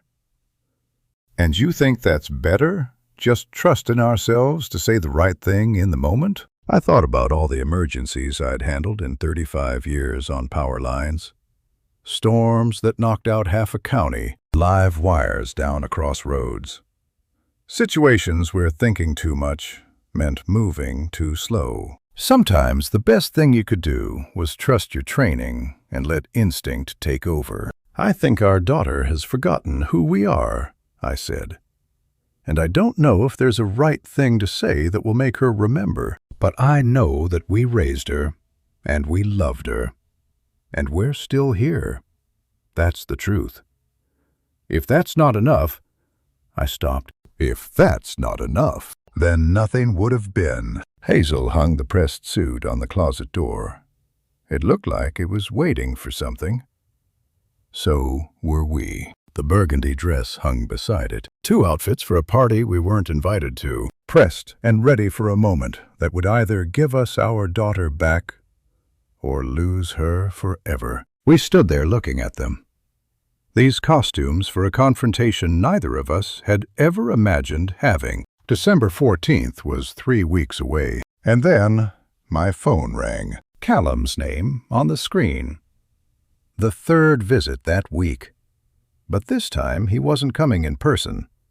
His voice was tight when I answered. "Mr. Wolf, there's something else. Something I just found out." Hazel saw my face change and stopped folding laundry. The suit hung motionless on the door. "What is it?" "It's worse," he said. "It's so much worse." The phone rang at 4:47 in the afternoon, and I knew from Callum's voice that whatever he was about to say would make everything worse. "I was at a work function tonight," he said. His words came out tight, controlled the voice of a man trying to hold something together. "One of Sabine's colleagues. She started talking about how tragic it was, how Sabine had lost both her parents so young." I sat down on the edge of the couch. Hazel was in the kitchen, but she'd stopped moving. I could feel her listening through the wall. "She told them we died," I said. Not a question. "Car accident. When she was 22. Callum paused. "But that's not the worst part." I waited. "She told them she inherited money from you. Said you left her a trust fund." That's how she explained having enough to invest in the business. To buy into the partnership at the firm. Dead. She told them we were dead. Not estranged, not difficult. Dead and buried and turned into a story about inheritance. She'd taken the life Hazel and I were still living every morning we woke up, every meal we shared, every birthday card we sent that came back unopened, and she'd erased it completely. Not just from her life, from existence itself. She killed us, Callum. My voice came out flat, dead, like the people she'd invented. In her story, we're already in the ground, and she's spending the money she says we left her. I'm sorry, Mr. Wolf. I didn't know how to. You did right telling me, I cut him off, but not unkindly. Better I hear it now than at that dinner. We hung up. I sat there with the phone in my hand, staring at the wall where Hazel had hung Sabine's high school portrait 15 years ago. The girl in that photo was smiling. The girl in that photo still called us Mom and Dad. The girl in that photo had no idea what she would become. I thought about all the lies I'd encountered in my life. The small ones people tell to spare feelings. The medium ones people tell to protect themselves. But this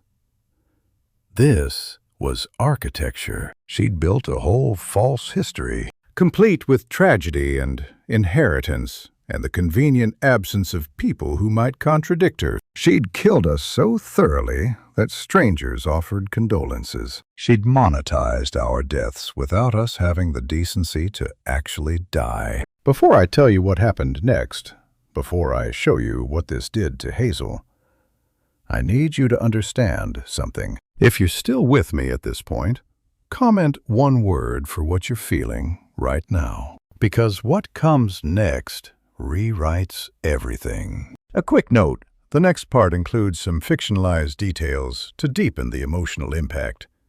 What matters is the lesson behind it. Hazel was standing in the doorway. She'd heard my side of the conversation enough to know something terrible had landed. Her face was pale, her hands gripping the doorframe like she might fall without it. What did he say? I couldn't soften it.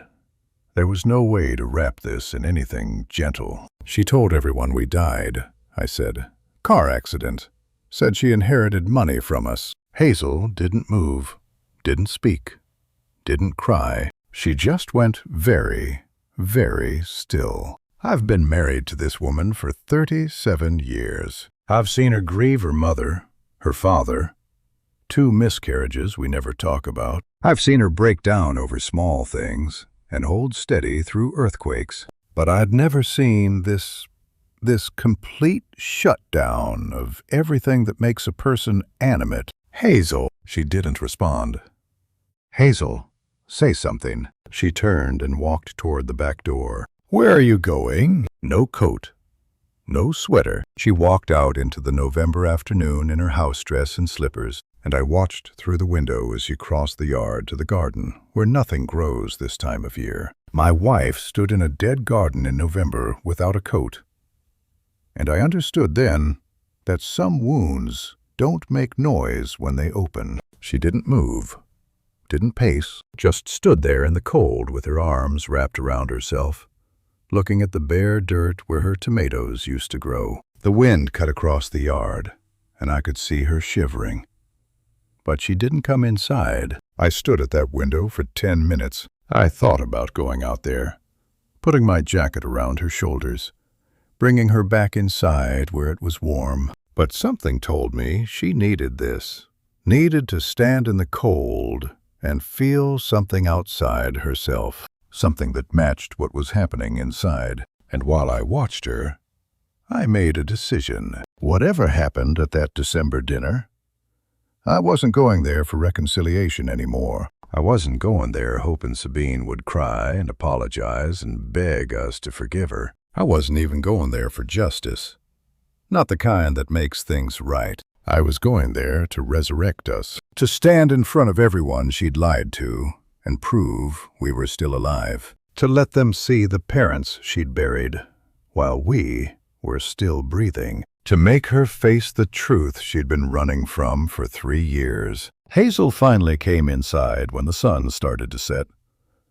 She didn't say anything, just walked past me to the bedroom and closed the door. The pressed suit hung on the closet door, waiting. So was I. 3 days after Callum's call, Otis found me in the garage at 2 a.m., holding a hammer I had no intention of using for anything good. I hadn't slept. Not really. A few hours here and there, but mostly I just lay in bed next to Hazel, who wasn't sleeping either, and stared at the ceiling, thinking about ways to hurt my fun daughter. Not physically, I'm not that kind of man, but hurt her the way she'd hurt us. Make her feel what it was like to have someone look right through you like you weren't there. That's what brought me to the garage. The rage had nowhere to go. I needed to hold something in my hands, something solid, something I could grip until my knuckles went white. The hammer was just what I found first. Otis's headlights cut through the dark before I heard his truck. The old Ford rattled up the driveway and went quiet. I didn't move, just stood there in the cold garage, breath making clouds in the air, hammer hanging at my side. The side door opened. Otis stepped in without knocking. Hazel called me, he said. Said you haven't slept in 3 days. I'm fine. You're holding a hammer at 2 a.m. He walked over and sat on my workbench, the same one our father built 40 years ago. That's not fine. You ever hold something in your hands just to feel like you have control over anything at all? That's what that hammer was. The weight of it. The solid reality of it. Everything else felt like smoke. The lies, the erasure, the daughter who'd killed us off in a story. But the hammer was real. The hammer was something I could understand. Put it down, Otis said quietly, and talk to me. I set the hammer on the bench, My hand didn't want to let go. She told them we were dead. The words came out ragged. Told them she inherited money from us. Built her whole career on a story where we're in the ground. I know. I want to drive down to Charlotte right now. I want to walk into wherever she is and... I stopped. I didn't actually know what I wanted. That was the problem. The rage was so big, it didn't have a shape. Otis was quiet for a while. The garage smelled like motor oil and sawdust and cold concrete. Somewhere outside, an owl called. "You remember what Pop would do when he was angry?" Otis asked finally. Our father, Earl Wolf, worked the cotton mills his whole life until they closed. Then worked maintenance at the high school until he retired. Never raised his voice that I can remember. Never threw anything. Never slammed a door. When he was angry, he just got quiet. Pop would have walked in there silent, Otis said. Let them see his face.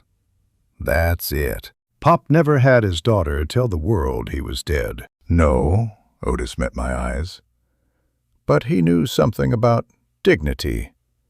About not giving people the satisfaction of seeing you lose control. I leaned against the workbench. My legs were tired. Everything was tired. What's louder? A man screaming, or a man standing silent while everyone realizes what they've been part of? You walk in there yelling, Otis said. She's the victim. You're the proof she was right to leave. The Townsends get to be heroes who protected her from her crazy father. The truth gets buried under all that noise. He leaned forward. But you walk in there quiet. You stand there like a man who doesn't need to scream to be heard. Everyone in that room has to deal with the silence. Everyone has to sit with what they see. So I just stand there. You stand there like a man who knows exactly who he is. And you let them figure out they've been lied to. Dawn came slow. Gray light through the garage windows. Birds starting up in the trees. Otis stayed until the sun was fully up, drinking cold coffee from a thermos he'd brought and not saying much else. He'd said what needed saying. The rest was up to me. When his truck finally pulled away, I went inside. Hazel was sitting at the kitchen table. She'd been there all night, too. I could tell from the empty coffee pot and the way she was still wearing yesterday's clothes. She looked up when I came in. I've decided something, I said. She waited. We walk in quiet. No scene, no tears, no yelling. I sat down across from her. We let them see us, and we let her explain. We don't give her the satisfaction of a breakdown. We don't give the Townsends anything to hide behind. Hazel looked at me across that kitchen table, and I saw something I hadn't seen in weeks. Trust. Not happiness. We were a long way from happiness. But trust that I hadn't lost myself completely. Trust that we were still in this together. Quiet, she repeated slowly. I can do quiet. She reached across the table and took my hand. The first time she'd touched me since she stood in that garden. 2 weeks, I said. 2 weeks. The pressed suit hung in the closet. The burgundy dress hung beside it. The birthday card Hazel had written 3 years ago. The one that came back, stamped "Return to Sender," sat on her dresser, where she'd placed it that morning. We were ready. December 14th arrived, the way all dreaded days arrive. Too fast and too slow at the same time. I woke at 4:47 a.m. The house was dark, but there was a light on in the kitchen. The soft glow of the lamp over the stove, the one Hazel leaves on when she can't sleep. I found her sitting at the table with a cup of coffee gone cold in her hands, staring at nothing. You're up early, I said. I never went to bed. I didn't ask how she was feeling. I didn't need to. We'd spent the last 2 weeks moving through this house like people preparing for a funeral. Quiet, deliberate, saving our words for when they'd matter. The day had finally come. There was nothing left to say. We ate breakfast without tasting it. Toast and eggs. The same thing we'd eaten every Saturday morning for 40 years. Then we went to get dressed. The navy suit hung on the closet door, where it had waited since November. I put it on slowly. White shirt first, then the pants, then the jacket. The fabric felt heavier than I remembered. Or maybe that was just me. I adjusted the collar in the mirror and saw a man I barely recognized. Gray at the temples, lines etched deep around the eyes. A face that had aged a decade in 3 years. Hazel came out of the bathroom in the burgundy dress, the one she'd worn to our 40th anniversary dinner, back when Sabine still called on holidays, back when we were still a family, instead of a memory someone had decided to erase. That suit was armor. That dress was a statement. We weren't going to a dinner. We were going to war, dressed like guests. "You look beautiful," I said. Hazel met my eyes in the mirror. "I look like a woman about to do something she can't take back." We finished dressing. I checked the time. It was only 8 a.m. The dinner wasn't until 6:30. We had 10 hours to fill with waiting. 10 hours to second-guess everything. 10 hours to lose our nerve. We didn't. At 3 p.m., Hazel went to the hallway drawer, the one where she kept stamps and envelopes, and the things that didn't have anywhere else to go. When she came back, she was holding something I hadn't seen in months. The birthday card she'd sent last year. The one that came back stamped in red ink. The one with Hazel's handwriting still sealed inside. "You're bringing that?" I asked. She should see what she sent back. Hazel put the card in her purse and clicked it shut. She should know we kept every single one. Have you ever driven toward something you've been planning for weeks, feeling like every mile is both too long and not long enough? That's what the drive to Charlotte felt like. It's 85 South, the same highway I'd taken to work for 35 years. The same highway Sabine had claimed killed us in her fiction. Hazel sat in the passenger seat with the card in her lap. Neither of us turned on the radio. There was nothing to say that we hadn't already said. Nothing to hear that wouldn't feel wrong. The silence was its own kind of preparation. The miles passed. Concord, Harrisburg, the exit for the Speedway where I'd taken Sabine to her first NASCAR race when she was 12. She'd hated the noise, but loved the hot dogs. I'd forgotten that until just now. The Charlotte skyline appeared through the windshield, glass towers catching the winter sun, the Bank of America building standing tall over everything else. The city looked the same as it always did. It had no idea what was about to happen inside one of its restaurants. I gripped the steering wheel tighter. We exited onto Trade Street and wound through uptown Charlotte. Saturday evening. The streets busy with Christmas shoppers and couples heading to dinner. Normal people living normal lives, unaware that a few blocks away, a woman was celebrating her engagement with fake parents, while her real parents drove toward her with proof she'd tried to bury. I checked the clock, 6:42 p.m. The dinner had started at 6:30. Callum would have made the first toast by now. The champagne would be flowing. Sabine would be glowing in whatever expensive dress she'd chosen for the occasion, and she had no idea we were coming. "We're here," I said. Hazel looked out the window at the buildings sliding past.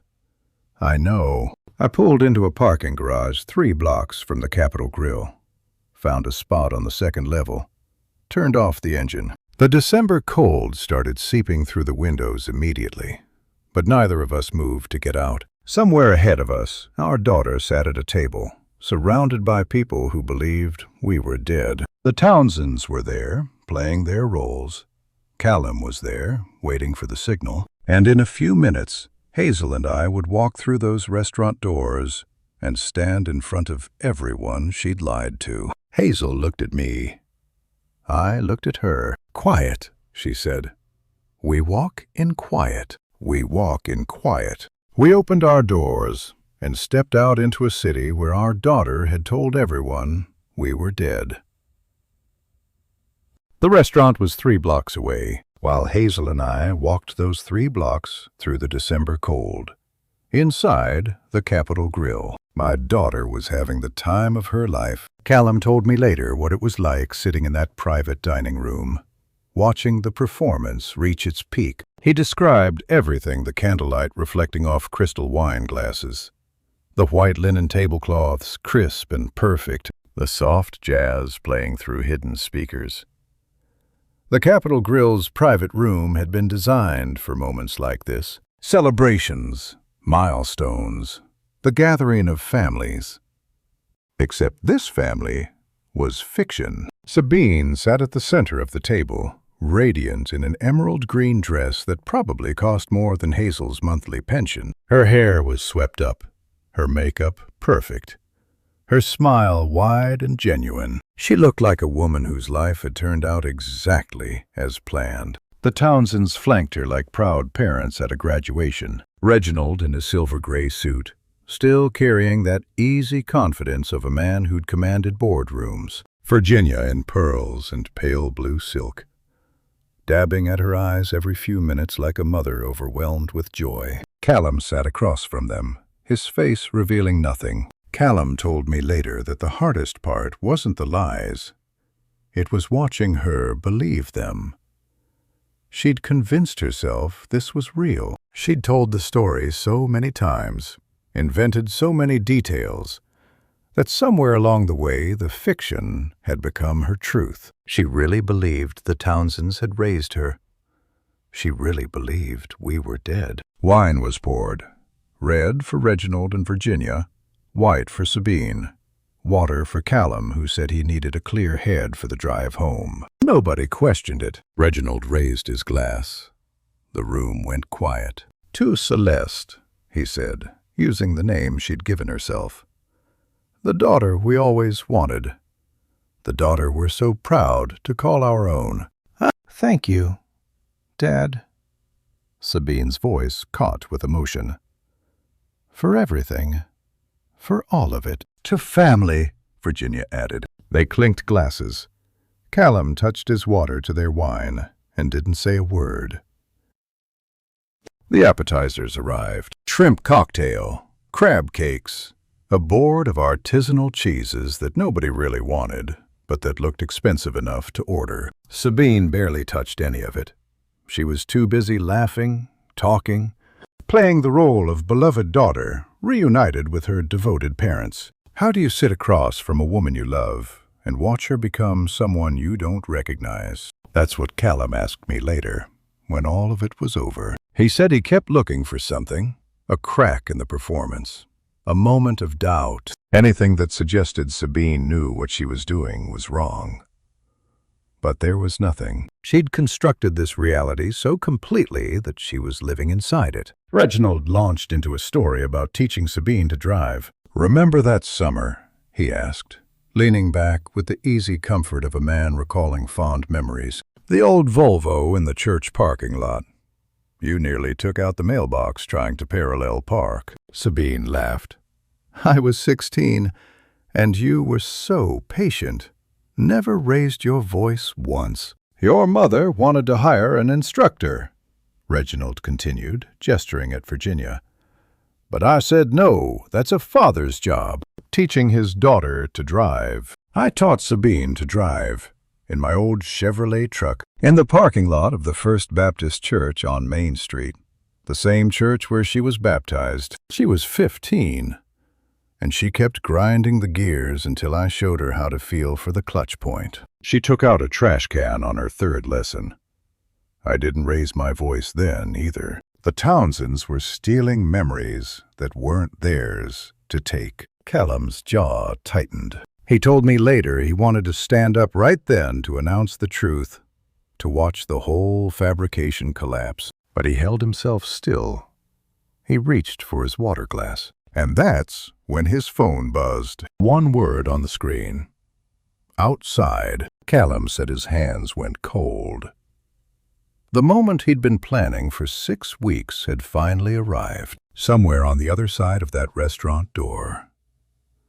Hazel and I were standing in the December air, waiting for his signal. "Everything okay, honey?"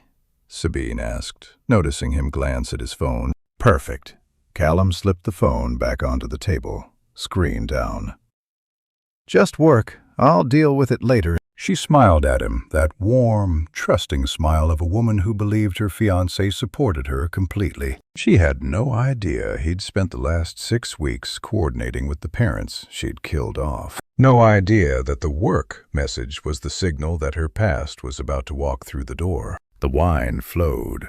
Reginald told another invented story about a family vacation to the Outer Banks. Virginia showed photos on her phone from Sabine's graduation party, photos Callum now knew were staged, probably taken in their Lake Norman backyard. 3 blocks away, Hazel and I were walking. 1 block now. Half a block. Callum slipped his phone into his pocket and prepared himself. In 60 seconds, he was going to stand up and propose a toast. And in 60 seconds after that, the door to the private dining room was going to open. Sabine was still laughing at something Reginald said. She had no idea her life was about to change forever. Callum stood up, and for one terrible second, I thought he might lose his nerve. Hazel and I was standing in the corridor outside the private dining room, close enough to hear the clink of silverware and the murmur of voices. A restaurant manager named Henderson stood by the door. Callum had arranged it all. Told him we were surprise guests who'd flown in from out of town. Henderson had no idea what he was about to witness. Through the crack in the door, I heard Callum tap his glass. The table went quiet. "I want to thank everyone who's here tonight," he said. His voice was steady. I'll give him credit for that. "But before we continue, I need to make sure we have the right people at this table." I've replayed that moment 1,000 times. The crack in the door, my daughter's laugh dying into silence. The way Callum's words hung in the air like a warning that nobody understood yet. Hazel gripped my arm so tight I could feel her nails through my jacket sleeve. The returned birthday card was in her purse. 3 years of silence was in her eyes. "You ready?" I whispered. "No." Her voice was barely audible. "But I'm going anyway." Callum glanced toward the door. Our eyes met through the crack. He nodded once, a small movement nobody else would have noticed. Henderson pushed the door open, and we walked in. The private dining room was exactly as Callum had described. Candlelight, white tablecloths, wine glasses catching the glow. My daughter sat at the center in her emerald dress, her face turned toward Callum, still waiting for the romantic toast she expected. She didn't see us at first, but the Townsends did. Reginald Townsend's face told me everything I needed to know. He looked at us like we were ghosts, because to him, we were. His mouth opened slightly. His hand, which had been reaching for his wine glass, stopped in midair. The confident patriarch who'd been trading invented memories all evening suddenly looked like a man watching his own execution approach. Virginia saw us half a second later. Her face went white. She actually flinched a small, involuntary movement backward, as if the dead might be contagious. The silence spread like ripples in water. Callum was still standing. The other guests, I noticed 2 other couples I didn't recognize. Probably friends of the Townsends, looked up in confusion, trying to understand why the energy in the room had changed so completely. Sabine noticed the silence. She turned. I watched my daughter's face as she registered what she was seeing. First, confusion. Who were these people interrupting her perfect evening? Then recognition, spreading like a crack across ice. Her eyes widened, her lips parted, and all the color drained from her face like someone had pulled a plug. "Daddy." The word came out small, childlike. The voice of the little girl I'd carried on my shoulders, not the woman who'd told the world I was dead. Hazel made a sound beside me. A small, wounded noise that she swallowed before it could become anything else. I didn't respond. Not yet. I just stood there in the doorway of that private dining room, wearing the suit I'd worn to my father's funeral, looking at the daughter who'd buried me in a story while I was still breathing. My daughter saw me, and for the first time in 3 years, she had nothing to say. The wine glass in her hand tilted. She didn't seem to notice. Red wine beginning to tip toward the white tablecloth, toward the chaos that would follow, toward the physical evidence of her breakdown. I moved before I thought about it. I stepped forward, reached out, and caught the glass before it could spill.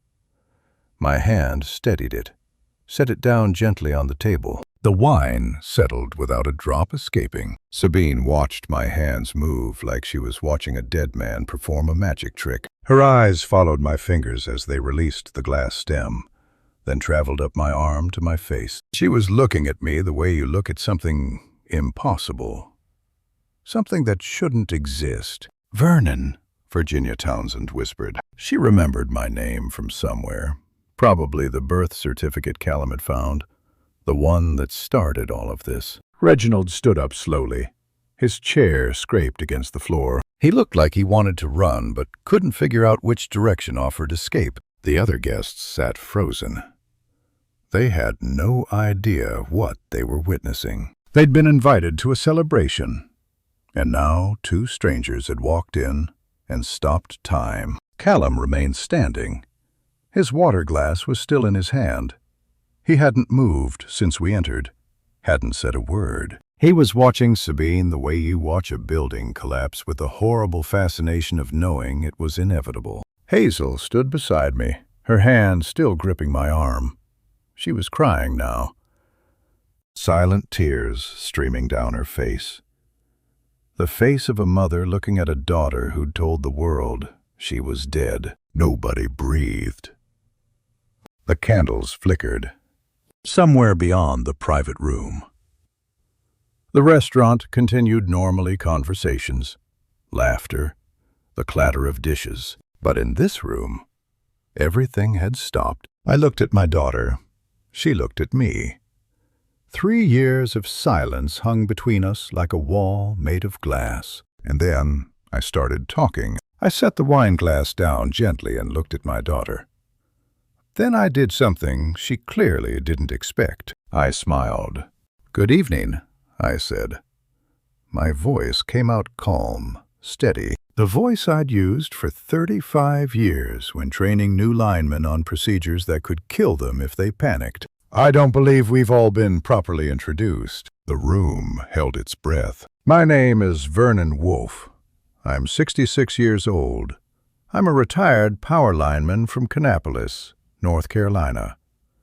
And I'm Sabine's father." I paused. "Her living father. This is my wife, Hazel, also very much alive. We drove 40 miles to be here tonight." Sabine's mouth opened. Nothing came out. I turned to the Townsends. Reginald was still standing, frozen halfway between his chair and nowhere. Virginia had pressed herself back against her seat like she could disappear into the upholstery. "Mr. and Mrs. Townsend," I said pleasantly.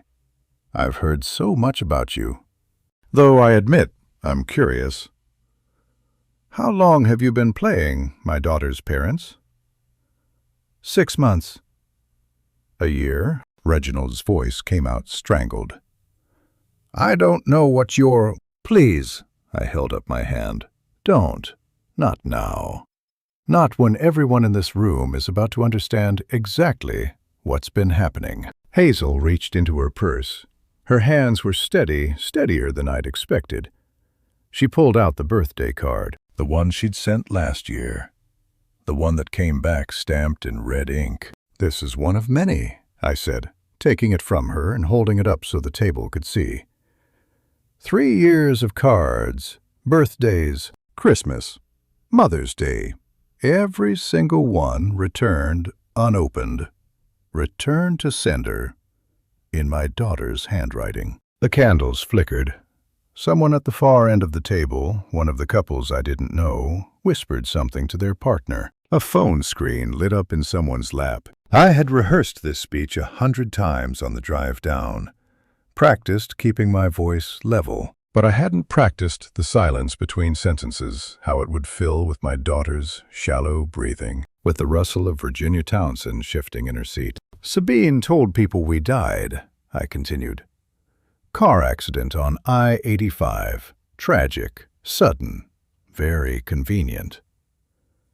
I looked around the room. She's been telling that story for 3 years, and these people, I gestured at the Townsends, have been helping her sell it. Virginia's composure cracked. Her voice came out high and thin. She told us her parents were abusive. She said she had to escape. We were just trying to help. Abusive. I repeated the word slowly. Let it sit in the air. Did she tell you what that abuse looked like? Did she give you specifics? Or just, I tilted my head, vague implications? Something. About being controlled, being criticized. Virginia's mouth worked, but nothing came out. She told you we were abusive because she needed you to believe it. Because people don't usually pretend to be parents for strangers, unless they think they're saving someone. I kept my voice gentle, almost kind. Did she mention that her abuse consisted of us saying no? That 3 years ago, she asked for $50,000 for a wedding, and when we could only offer 12, she walked out. What's worse than anger? Disappointment. Sorrow. The quiet, devastating patience of a man who has rehearsed his grief until it became something sharper than rage. She didn't escape us, I said. She erased us. There's a difference. Reginald Townsend finally found his voice. We didn't know. Of course you didn't. I almost felt sorry for them. Almost. And you saw a charming young woman with a tragic story, and you wanted to help. Maybe she flattered you. Maybe she made you feel needed. Or maybe... I paused. Maybe you just liked the attention of being someone's parents again. Virginia began to cry. Not graceful tears, ugly, heaving sobs that she tried to muffle with her napkin. Reginald put his hand on her shoulder, but his eyes stayed fixed on the tablecloth. My wife is 64 years old, I said. She worked behind a cafeteria counter for 28 years, serving other people's children. And for the last 3 years, she's been mourning her own daughter. A daughter who's alive. A daughter who's been having dinner parties and engagement celebrations while her mother cries over returned birthday cards. I looked at Sabine. She hadn't moved, hadn't spoken. Her face had gone the color of ash. I didn't come here to ruin your party, I said quietly. I came here because you told people I was dead. You told people your mother was dead, and I needed them, I gestured at the room, to see us breathing, to know that whatever story you've been telling, it isn't true. The Townsends couldn't look up. I understood that. They'd built a comfortable lie, and now they were standing in its rubble. Virginia was still crying. Reginald's boutonniere had come unpinned at some point. It hung crooked on his lapel, a small disorder in what had been a carefully constructed performance. The other guests sat in stunned silence. Callum remained standing at the head of the table, his water glass still in his hand, watching everything unfold exactly as we'd planned. And Sabine, my daughter, my only child, sat frozen in her emerald dress, looking at me like I'd risen from a grave she'd dug herself. The silence stretched. Sabine sat frozen, her emerald dress suddenly looking like a costume from a play that had just closed on opening night. Nobody moved. Nobody spoke. The entire room waited to see what would happen next. I reached toward the centerpiece. The roses were white, arranged in a crystal vase with baby's breath and eucalyptus, the kind of expensive arrangement that cost more than Hazel used to spend on groceries in a week. I lifted them from the table slowly, deliberately. letting everyone watch. Then I turned to my wife. "These should have been yours," I said quietly. Every anniversary she stole from us. Every Mother's Day. Every ordinary Tuesday when you should have been able to call your daughter and hear her voice. I held the flowers out to her. "I'm taking one back." Hazel's hands trembled as she reached for them. She'd held 1,000 bouquets in her life. Grocery store carnations, dandelions from a 5-year-old Sabine, roses from me on birthdays when I could afford them. But these were different. These were reclamation. "They're beautiful," she whispered. "So are you," I said. "Always were." 3 years. That's how long Hazel had been dead to her own daughter. 3 years of silence, of returned cards, of lying awake at night wondering what we'd done wrong. And now she stood in the restaurant where Sabine had tried to bury her, holding white roses, alive and present, and refusing to disappear. Hazel's tears fell silently. She didn't wipe them away. She didn't try to hide them. She just held those flowers against her burgundy dress and let the room see what 3 years of grief looked like when it finally found somewhere to go. Movement at the far end of the table. Reginald Townsend was helping Virginia to her feet. She was still sobbing, mascara tracking down her cheeks, clutching his arm like she might fall without it. They moved toward the door without looking back, without saying goodbye to Sabine, without offering any defense or explanation. They simply fled. 2 actors abandoning a stage when the script had failed. Nobody tried to stop them. Callum hadn't moved from where he stood at the head of the table. His water glass was still in his hand. His face was unreadable. The face of a man who'd been living a lie for 6 weeks and was finally allowed to set it down. Slowly, he placed the glass on the table. Then he reached for his left hand. Sabine saw what he was doing before I did. Her eyes widened, her lips parted, but no sound came out, because what could she possibly say? What words existed for this moment? Callum slid the engagement ring off his finger. A simple platinum band. I hadn't noticed he was wearing one. He held it for a moment, looking at it like he was saying goodbye to something. Then he set it on the white tablecloth in front of Sabine. The soft click of metal on fabric was the only sound in the room. The ring sat on the tablecloth, like a period at the end of a sentence Sabine hadn't finished writing. All those plans, the wedding venue, the honeymoon, the life she'd been constructing with lies as the foundation. Gone. Ended. Placed gently in front of her like an offering she couldn't refuse. Callum didn't speak. He didn't need to. 3 years of lies. 6 weeks of knowing the truth. And now a ring on a tablecloth that said everything words couldn't. He stepped back from the table, moved to stand beside me. A man I'd met 2 months ago, who'd driven to my house looking for answers and found a family that his fiancé had tried to erase. Now he stood with us, not with her. Sabine sat alone. The Townsends were gone. Callum had stepped away. The other guests, whoever they were, whoever had been invited to celebrate this engagement, sat in frozen silence, witnesses to something they'd never forget. Some had phones out. I could see screens glowing under the tablecloth, recording or texting or both. 50 strangers, 50 phones, 50 versions of this story already spreading into the night. Sabine's face had gone from ash to something worse. She looked hollowed out, like someone had reached inside her and removed whatever held the pieces together. Her beautiful dress, her perfect makeup, her carefully constructed life. All of it meaningless now. I felt something I didn't expect. Pity.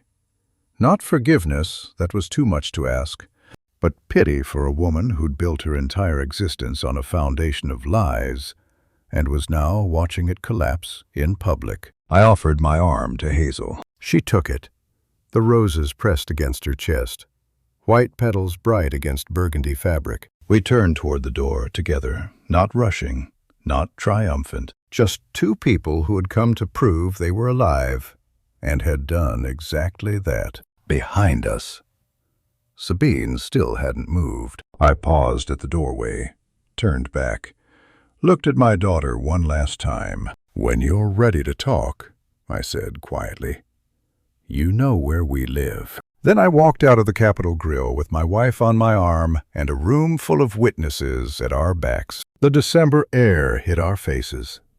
Cold, clean, real. The room held its breath behind us, waiting to see if Sabine would shatter. The December air was sharp and clean. Hazel and I stood on the sidewalk outside the Capital Grille, the roses still cradled against her chest.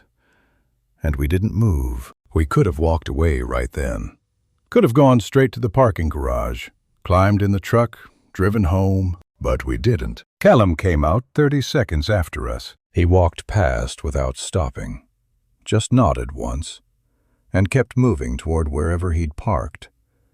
His face was unreadable. The face of a man who'd just ended his engagement without a word. I understood. He needed to be alone with what he'd done. Hazel looked up at me. "What happens now?" "We wait," I said, "just for a minute." Through the restaurant's front windows, I could see shadows moving. The private dining room was around the corner, out of sight, but I could imagine what was happening inside. Callum told me later, told me everything. The scrape of Reginald Townsend's chair against the marble floor was the first sound anyone made after we left. He rose without looking at Sabine, his face gray. Stripped of the distinguished patriarch performance he'd worn for 6 months, he extended his hand to Virginia with the urgency of a man fleeing a fire. They walked out of that private dining room without a word. Not a goodbye, not an apology, not even a glance back at the woman they'd been playing parents for. Virginia's heels clicked rapidly against the floor as they moved toward the restaurant's side exit, away from the front where Hazel and I still stood. The Townsends had been rented furniture. Now the lease was up, and they'd returned themselves to the showroom. Callum told me the whispers started almost immediately. The other guests in the private room, whoever they were, began murmuring to each other. Fragments drifted toward where Sabine sat frozen. "Did you hear what he said? She paid people to pretend. Fake parents. Can you imagine?" The restaurant beyond the private room had noticed too. The Capital Grille isn't the kind of place where scenes happen. People were craning their necks.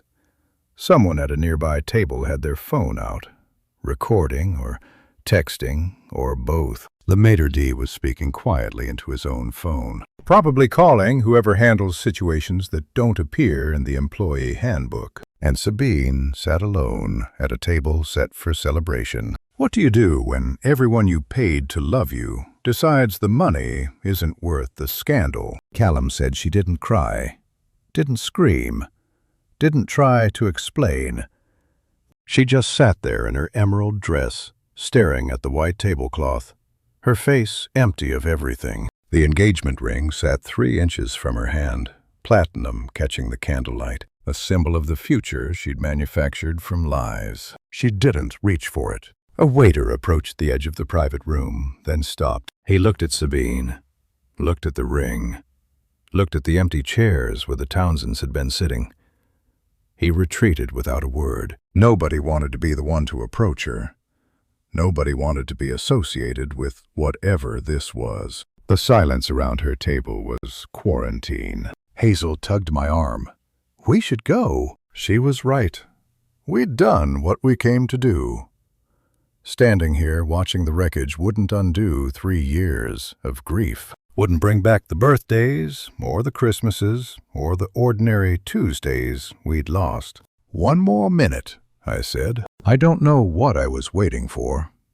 Maybe I wanted to see Sabine come running out, crying, begging us to stay. Maybe I wanted her to appear in the doorway and say she was sorry. Maybe I was just frozen in place, unable to walk away from the daughter I'd loved for 34 years. Even if she'd spent the last 3 years pretending I was dead. But she didn't come out. Callum told me later that she sat there for almost 10 minutes without moving. The other guests eventually drifted away, one couple at a time, gathering their coats, escaping the wreckage. The staff began quietly clearing the private room, working around Sabine like she was furniture they couldn't move. And then, finally, she reached for something. Not the ring. Her phone. Her hands were steady. That's what Callum noticed. Not shaking. Not fumbling. She picked up her phone with the calm precision of someone making a business decision. Scrolled through her contacts. Started typing. Callum didn't see what she wrote. He was already heading toward the exit by then, leaving behind the woman he'd loved and the life he'd thought they were building. But he saw her face as she typed, and he said it wasn't broken, it wasn't defeated, it was calculating. Alone. The word had never felt so complete, so architectural, so permanent. Sabine sat in that private dining room, surrounded by empty chairs and whispered judgments. And she wasn't crying. She was planning. Hazel and I didn't know any of this yet. All we knew was the December cold and the roses in her arms and the silence where our daughter should have been. "Let's go home," Hazel said. We walked to the parking garage.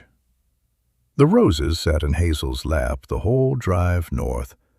We didn't turn on the radio, didn't talk, just drove through the night toward Kannapolis, toward the house where we'd raised a daughter who'd grown up to erase us. We'd resurrected ourselves. Whatever came next was up to Sabine.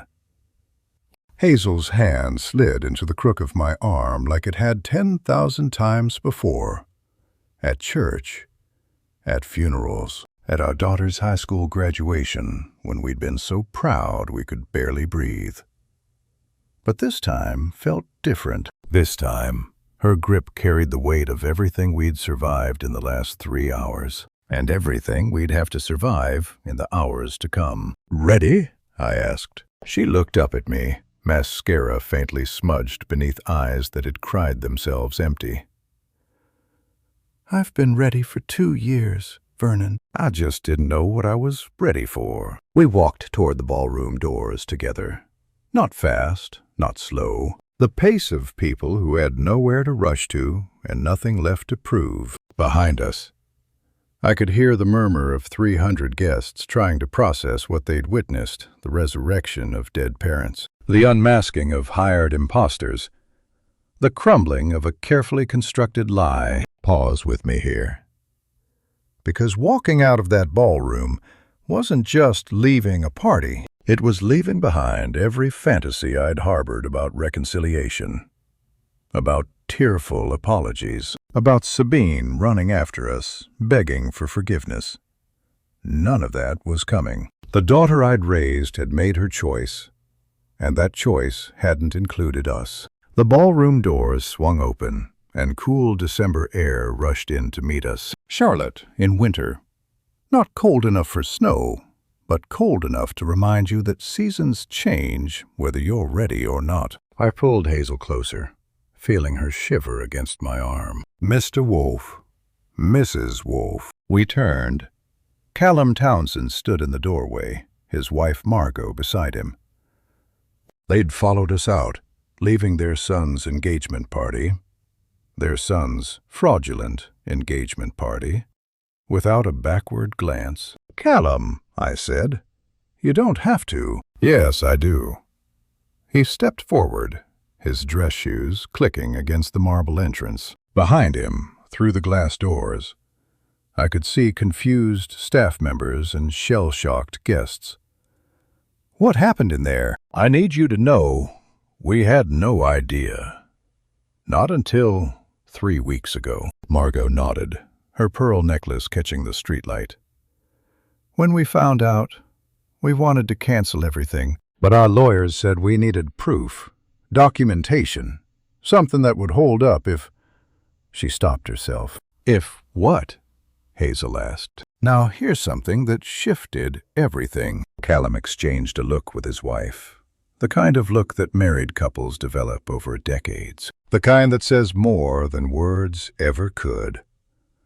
Then he reached into his jacket pocket and pulled out a small envelope. "There's more," he said quietly. "Things we discovered during our investigation that you need to know. Not tonight. Tonight you need rest. But when you're ready," he pressed the envelope into my hand. "Our contact information, our lawyers, and some preliminary findings about where your daughter's money has actually been going." I felt the envelope's weight, light as paper, heavy as lead. "What do you mean, where it's been going?" "Not embezzlement. Nothing illegal. Technically." Callum's jaw tightened. "But there are accounts, transfers, patterns that suggest she's been building towards something for years. Something bigger than a fake engagement party." The December wind picked up, swirling dead leaves around our feet. I thought about Sabine's face when we'd confronted her. Not broken, but calculating. Not panicked, but planning. She'd had a backup strategy. She always had a backup strategy. "Why are you helping us?" Hazel asked. "Your son is still marrying her. You're still going to be family." Margot let out a sound that was almost a laugh. "Are we?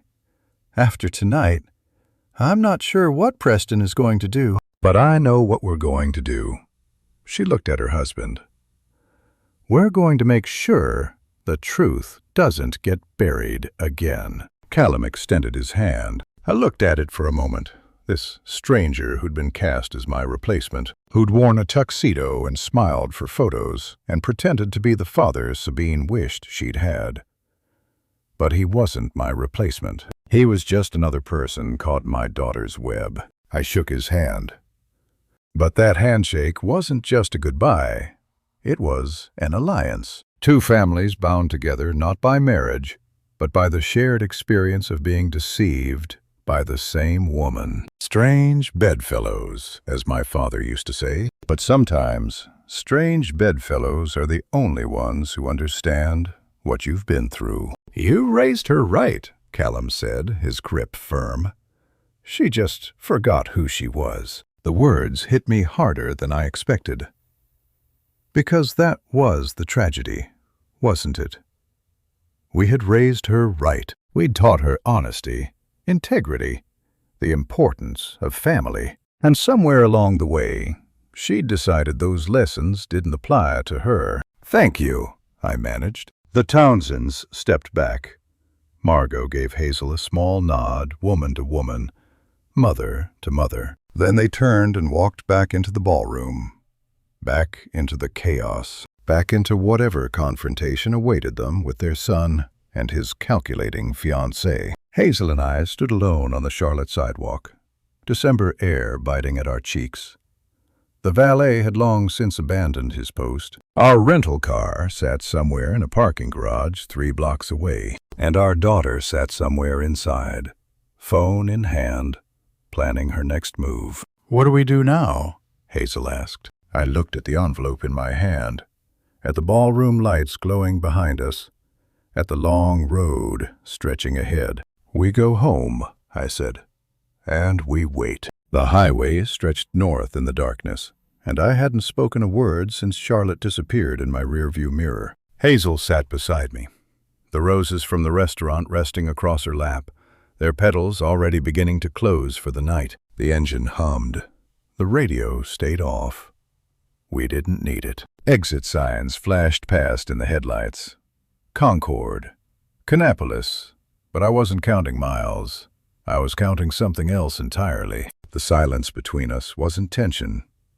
It was the peace of two people who no longer needed to explain themselves to each other. 37 years of marriage had taught us that some conversations happen without words, and this was one of them. Halfway home. Hazel shifted the roses to her other arm and reached for my hand on the center console. Her fingers were cold from the December air seeping through the windows. I covered them with my own, feeling the thin band of her wedding ring press against my palm. "We did it," she said quietly. We did, that was all. The tires hummed against the asphalt.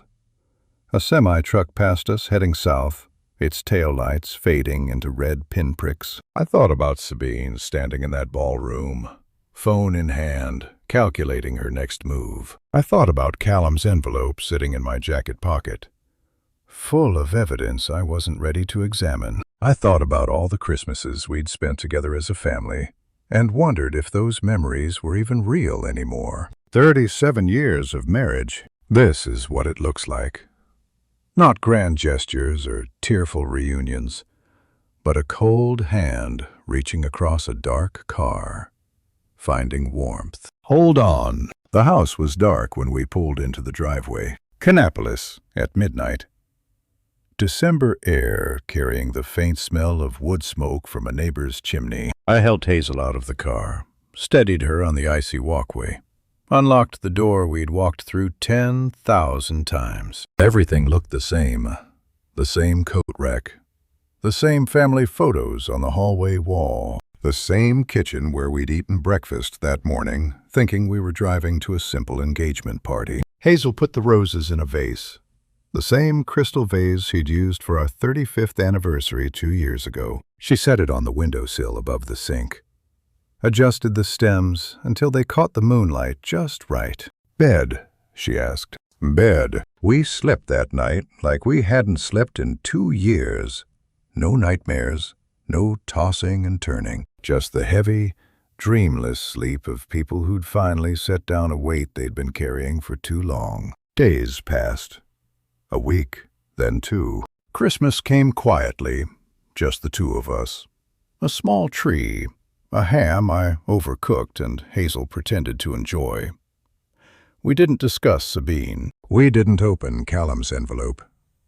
We existed in a strange, suspended state, waiting for something we couldn't name. I caught Hazel looking at her phone sometimes, checking for calls that didn't come, scrolling through old photos she thought I didn't notice. The roses dried slowly on the windowsill, petals curling inward, colors fading from red to rust, like grief releasing its grip, one petal at a time. "Anything?"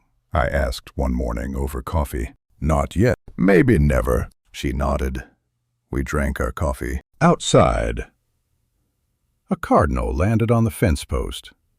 The same fence I'd built with my own hands the summer Sabine turned 16. She'd helped me dig the post holes, complained about blisters, laughed when I accidentally hit my thumb with the hammer. That girl felt like a stranger now. Or maybe she'd always been a stranger, and I'd just refused to see it. Late December, 3 days after Christmas, I walked to the mailbox like I did every afternoon, expecting nothing but bills and grocery store circulars. But there was something else. A plain white envelope, no return address. My name written in handwriting I would have recognized anywhere. Sabine. I stood in the driveway for a long moment, the envelope cold in my hands. Part of me wanted to throw it away unopened. Part of me wanted to tear it apart and devour every word. I did neither. I walked inside, set it on the kitchen table, and called for Hazel. "It's from her." Hazel dried her hands on a dish towel and sat down across from me.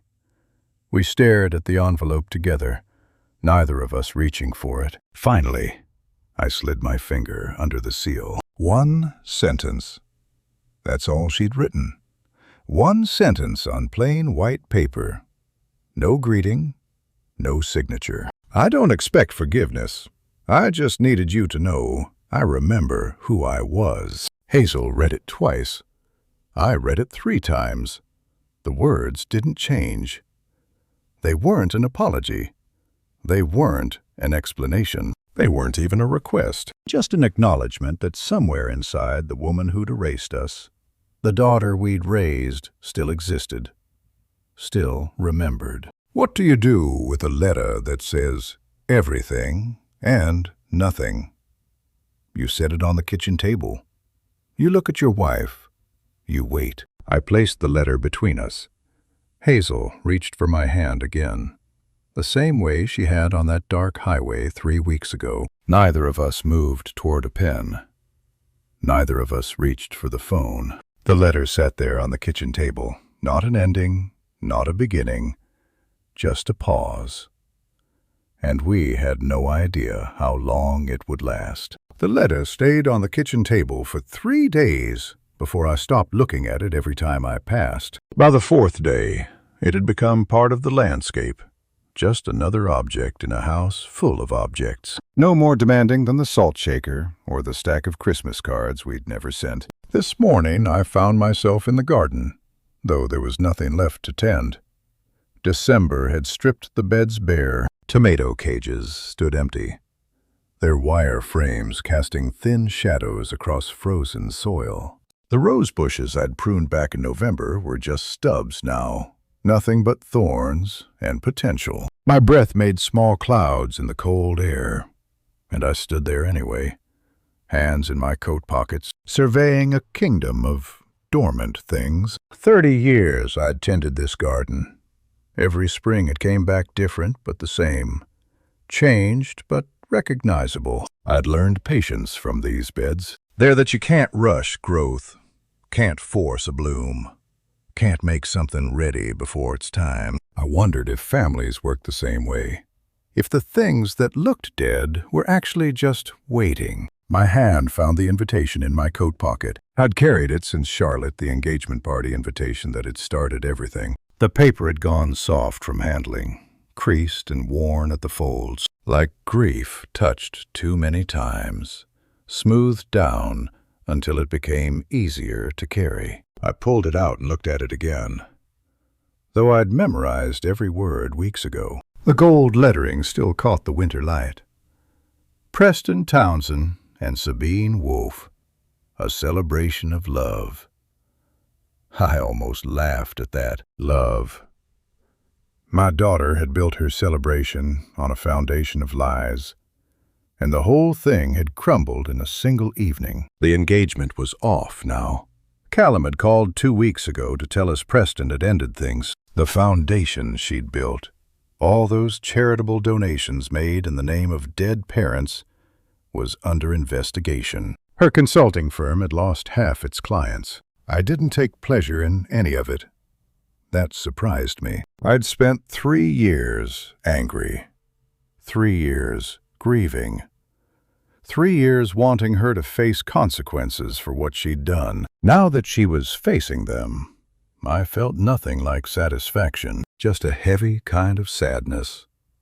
And underneath it, something that might have been relief. Some truths take years to speak.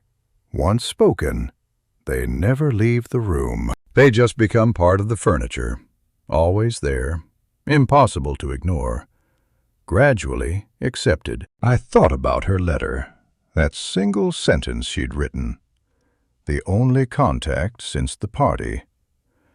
I don't expect forgiveness. I just needed you to know I remember who I was. Hazel and I had discussed it endlessly those first few days, parsing every word like literature professors examining a poem. Did remember mean she regretted it? Did who I was mean she wanted to be that person again? Was this an opening or a closing? Eventually, we stopped discussing it. The letter said what it said. Anything beyond that was just us projecting our hopes onto ink and paper. She'd written. That was more than nothing. It was also less than everything. I'd spent too long trying to read her mind, trying to understand choices that defied understanding. I was done with that now. The kitchen door opened behind me. Hazel stood in the frame, yellow light spilling out around her, 2 coffee cups visible on the table. She'd put on weight since this started. Good weight. The kind that comes from actually eating again, instead of picking at food while your heart breaks. "Vernon, coffee's ready." Her voice carried no urgency, just the ordinary invitation of a Tuesday morning. The simple ritual of a marriage that had survived something it shouldn't have had to survive. I looked at her standing there, 64 years old, gray hair she'd stopped dyeing, reading glasses pushed up on her forehead. And I loved her so completely, it almost hurt. "Coming," I said, but I didn't move yet. I took one last look at the garden, at the empty beds and bare branches, at all the things waiting beneath frozen ground for their chance to grow again. Come spring, there would be tomatoes. Come summer, roses. The garden didn't know anything about betrayal or forgiveness. It just knew seasons and the patient work of returning. I slipped the invitation back into my pocket. Maybe I'd burn it someday. Maybe I'd keep it forever as proof that the last 3 years had actually happened. It didn't matter right now. What mattered was the woman in the doorway, the coffee getting cold, the life we'd rebuilt from the wreckage of the one our daughter had tried to bury. I walked toward the house. The grass crunched under my feet, still frozen from last night's frost. Hazel stepped back to let me in, and the warmth of the kitchen wrapped around me like a familiar blanket. "Did you want cream?" she asked. "Just black, like always." She handed me my cup. Through the window, the garden waited in winter silence. Nothing resolved, nothing forgotten. Everything possible. Sabine's letters still sat on the table between us, neither answered nor discarded. We'd figure that out eventually. Or we wouldn't. Home. The word meant something different now. Not just a place, but a choice made every single day to stay. I sat down across from my wife, wrapped my hands around the warm cup, and let the morning find us. And to you listening to my story, remember this truth has a way of finding the light, no matter how deep someone tries to bury it. Don't make my mistake. Don't wait 3 years to speak up when something feels wrong. Don't let silence become your prison while someone you love builds their world on lies about you. I spent too long wondering what I did wrong. Too long grieving a daughter who was still alive. If I'd trusted my instincts sooner, maybe things would be different today. This life story taught me that forgiveness isn't about the other person. It's about freeing yourself. My revenge story could have been about anger and bitterness. I could have destroyed Sabine publicly, torn apart everything she'd built. But standing in that winter garden, I realized something. The best revenge story isn't revenge at all. It's choosing peace. It's walking toward your wife when she calls you in for coffee. I believe God put me through this for a reason, to show me that love endures even when trust is broken. This life story of mine isn't over. Neither is yours. If this story touched your heart, I'd love to hear your thoughts. Drop a comment below and tell me, what would you have done in my place? Would you have confronted Sabine or walked away? Share this life story with someone who might need to hear it today. And if you haven't already, please subscribe so you don't miss the next revenge story or life story I share here. Thank you for staying until the very end. Your time means more to me than you know. Just a reminder, some details in this story were fictionalized for storytelling purposes. Any resemblance to real people is coincidental. But the heart of the message, that part, is real. God bless you all.